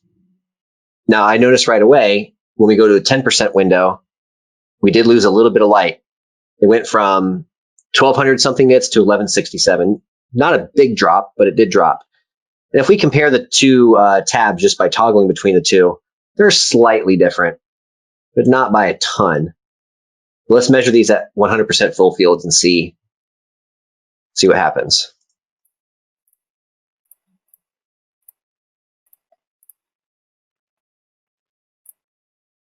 Major drop in light.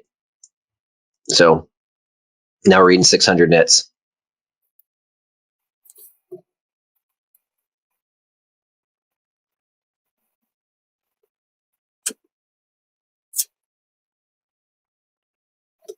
Now, if we toggle now between APL 25, that was twice as bright at 1200 nits. 10% windows dropped us down to about 1160 nits. And using full fields dropped us down to 600 nits. So big differences there. I'm going to stick with 10% windows. That's what Calibrating recommends. So that's what we're going to stick with. So let's go back here to 10% windows.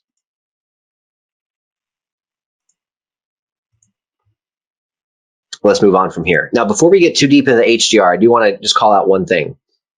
A lot of TVs have a switch in them to flip the EDID so the TV asks for 4K 60 HDR from the source itself. And this TV does have something similar. You'll see it in other brands called like UHD color or deep color, a few different things like that. But I did notice when I read the EDID of this TV with it in standard format, the EDID was slightly different when we flipped it over to enhanced format. In standard format, I was asking for 4K 30, and enhanced format was asking for 4K 60. So we do need to switch that switch. So if we scroll down in the regular menu, if the camera will focus for us, it's probably a little hard to see right now because it is so bright. But the HDMI 2.0 format right now is in standard. I'm just going to change it over to enhanced. Now it was obviously showing HDR anyway, but I'm able to force my generator to whatever resolution and whatever format I want. If you had this TV hooked up to a Blu-ray player and did not flip that switch, you might not get exactly what you're expecting out of it. So just keep that in mind. So the first thing we have to do is find a picture mode that has all the adjustments we need to calibrate HDR, but also tracks the EOTF a little bit closer. Now remember, this is in standard mode. There's another mode in here for HDR called theater. And typically when you see theater or cinema or reference or custom or modes that have those types of names, those are typically going to be the better ones. You don't know until you try, but general rule of thumb. So let's measure HDR theater and see if just by putting it in HDR theater, we're already in better shape.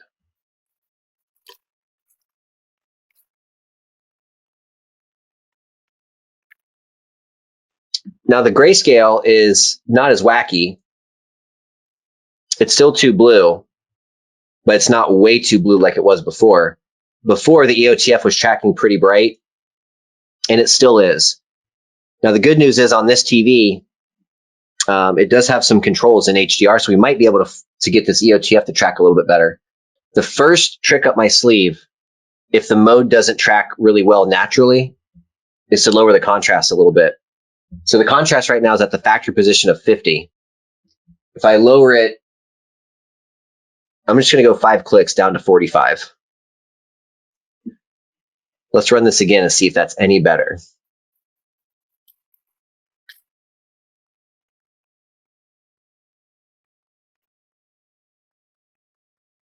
All right, now it's still tracking a little bright. So let's do this. I want to lower this a little bit more, but I don't want to lower it too much. I mean, we just robbed ourselves of 15 or 20% of the light by lowering the contrast a few clicks. So you have to find this balance between leaving the picture nice and bright, because it is HDR, but also making it track well also. I'm going to turn the contrast down to 30 now. We'll see if that's any better. Ooh.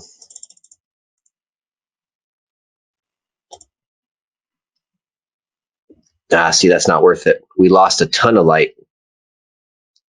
We're only at 430 nits now. I want to be at 1,000.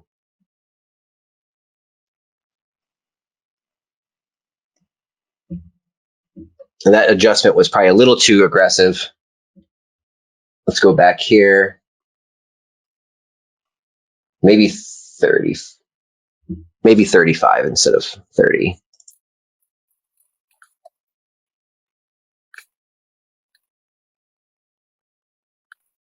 It's tracking better. It's still rolling off a little too early, and it's got this weird big blue spike at 70.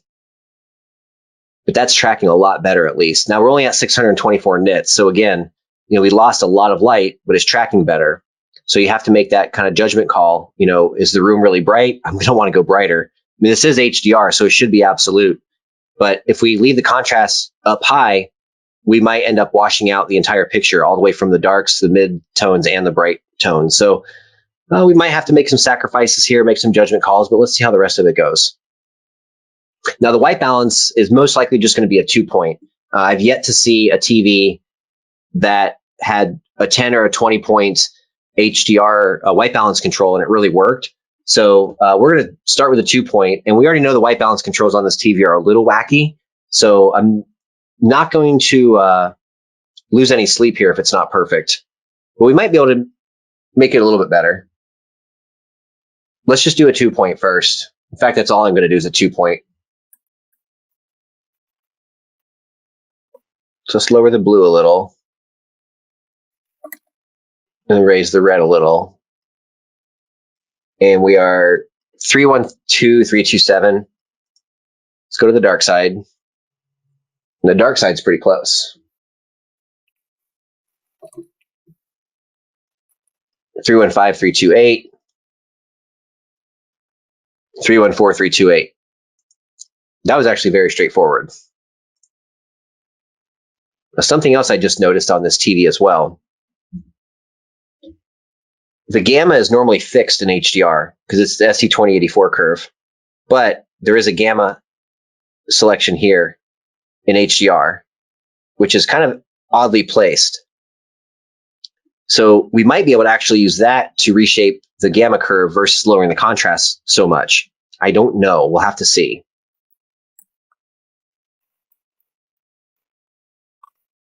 So now the grayscale is just a little too blue versus way too blue.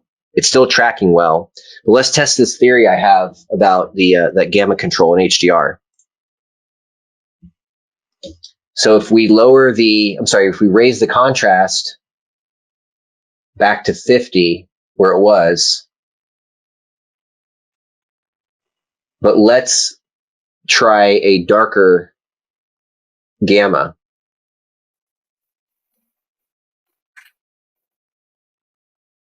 This may not do anything. I don't know yet.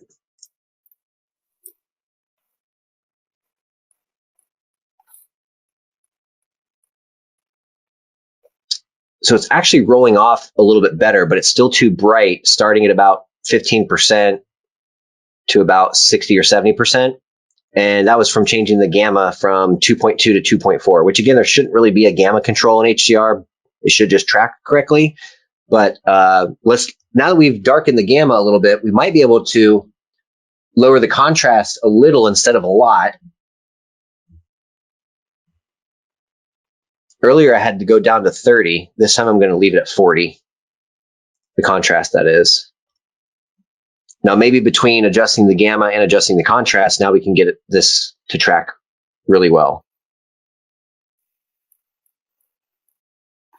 Now, it's actually a lot better. Now, here's the good news. When we lowered the contrast a lot, we were down to like between 400 and 600 nits.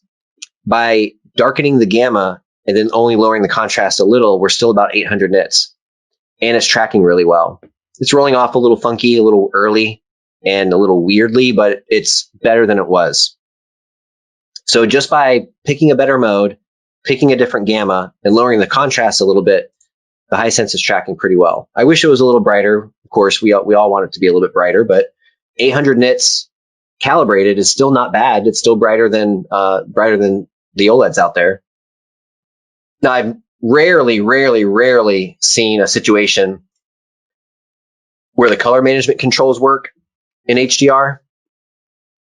So I'm just going to check this, and if the controls aren't doing much, I'm not going to worry about it too much. But really, I mean, look at where things are landing. Things are pretty much on target. I don't expect the luminance values to be correct because of the way it rolls off, but at least like, red's on, green's pretty much on, yellow's close, magenta and blue are a little oversaturated, and cyan's a little blue, but not too bad. Not too bad at all. If we choose red, actually, let's do this. Let's go yellow. Let's see if we can maybe nudge yellow. Let's see if we can at least tighten the secondaries up. Maybe we can nudge yellow over a little bit and see.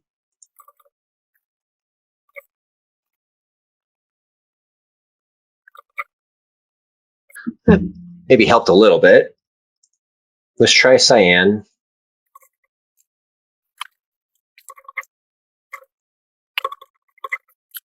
That magenta control is quite touchy, so we might just leave it alone. But a click here, a click there on the hue controls, a lot of times we'll tighten up the secondaries. But with a TV that's not as bright as it should be, I'm not even going to bother with the luminance controls for each primary and secondary color. If the TV is not as bright as it should be, I'm not going to be able to make these colors as bright as they should be. So very minor touches here, if any at all, is usually what I stick with. Let's just take one final reading here. And then last but not least is the post-calibration capture for HDR. So here are about 800 nits.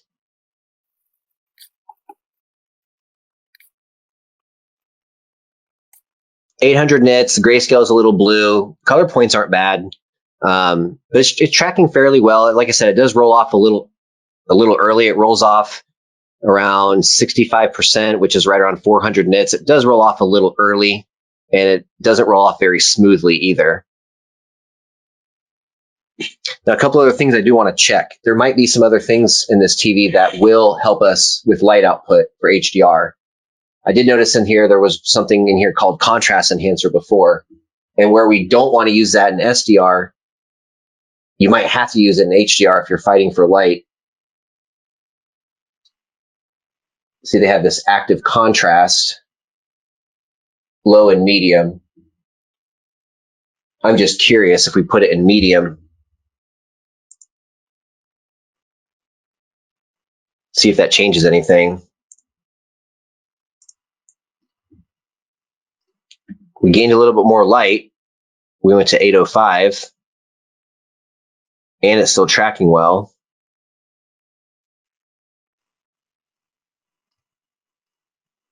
It's still rolling off at the same weird spot, and it only got 6 nits brighter, so I'm not sure if that really helped.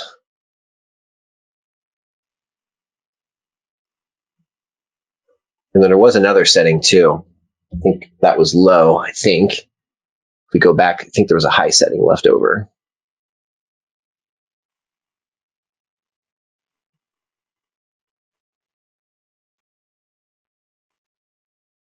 So that was medium. This is low.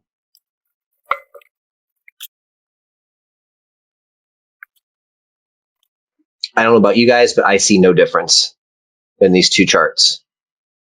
So the difference between low and medium looks like is very minimal, if not, nothing at all.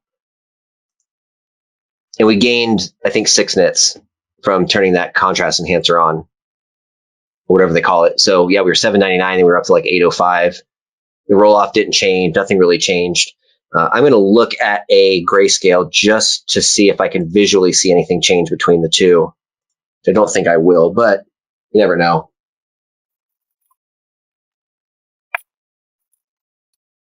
So off, low, medium. I am not seeing a difference anywhere on the screen, at least on this test pattern.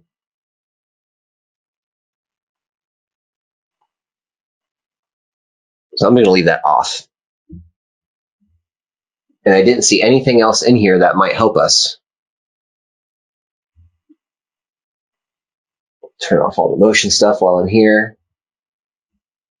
Turn off the noise reduction while I'm here.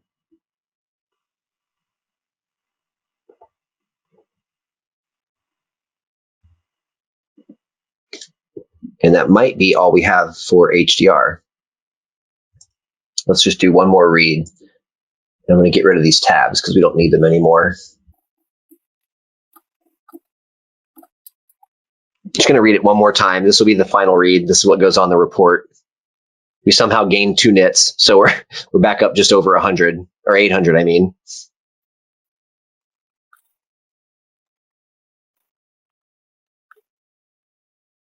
Now, I normally also check the geometry and the sharpness while I'm here at the very end of this workflow. So let's take a look at that really quick. Make sure the aspect ratio is good, and we look good there. And I do see some edge enhancement around the little black lines. I don't know if you guys can see it, but there's little white halos around all these little black lines. But remember, the sharpness control was a placebo in SDR. It might also be a placebo in HDR. And if it is, what that tells me is that this TV in HDR adds edge enhancement, and you cannot get rid of it. So if I lower the sharpness from 5 to 0, does anything change? And no, nothing changes. The test pattern looks exactly the same. So another placebo control for sharpness. That's about as much as we can do with HDR. There is other things I like to do with HDR. I like to see how much of the color gamut it covers for P3 and for 2020. Not really much you can do about that stuff if it's not what you want or what you like, but it is good for analysis. And since I've never worked on this TV before, I am curious to see how much of these color gamuts that it covers. And we can also do other tests too, like we can do saturation sweeps and we can do color checkers in HDR as well. So let's just see what we're getting here for gamut coverage. There's a different workflow that I like in CalMan. If you go to analysis and then HDR toolkit, you'll get a bunch of HDR different HDR tests you can run in that one workflow. So the first thing I like to do is I like to see how much of the P3 color gamut that the TV covers. Remember, to be officially UHD certified, it should hit at least 90%, but that doesn't mean necessarily calibrated. It might hit 90% in like a vivid mode, for example, which obviously, we would never use vivid mode. So the idea or the hope here is that we are at least 90% in the calibrated mode. So let's see.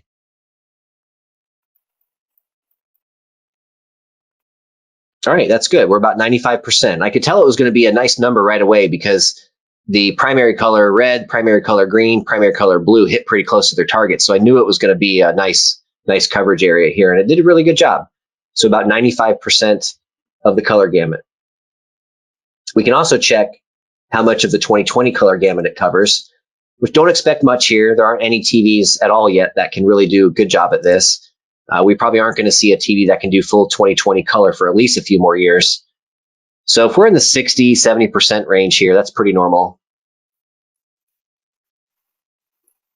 We're about 70%. Yeah, so you can see where the TV's making a triangle here, and the triangle is supposed to be here. But again, we're not going to see this for many, many years. I just like to test it just to test it.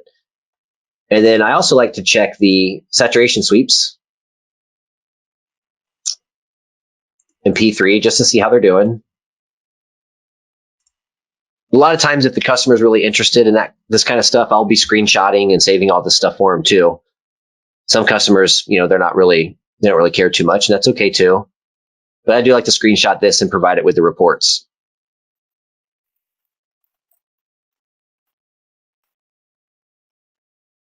So not bad. It did do a little funky thing with yellow here. Yellow kind of curled out, but everything else is fairly straight. Not bad by any means. And let's see if there's any other tests we want to run while we're here. We could do a color checker as our last test if we want to. Now, again, the sweeps didn't really line up all that great, so I don't think the color checker will, but let's see.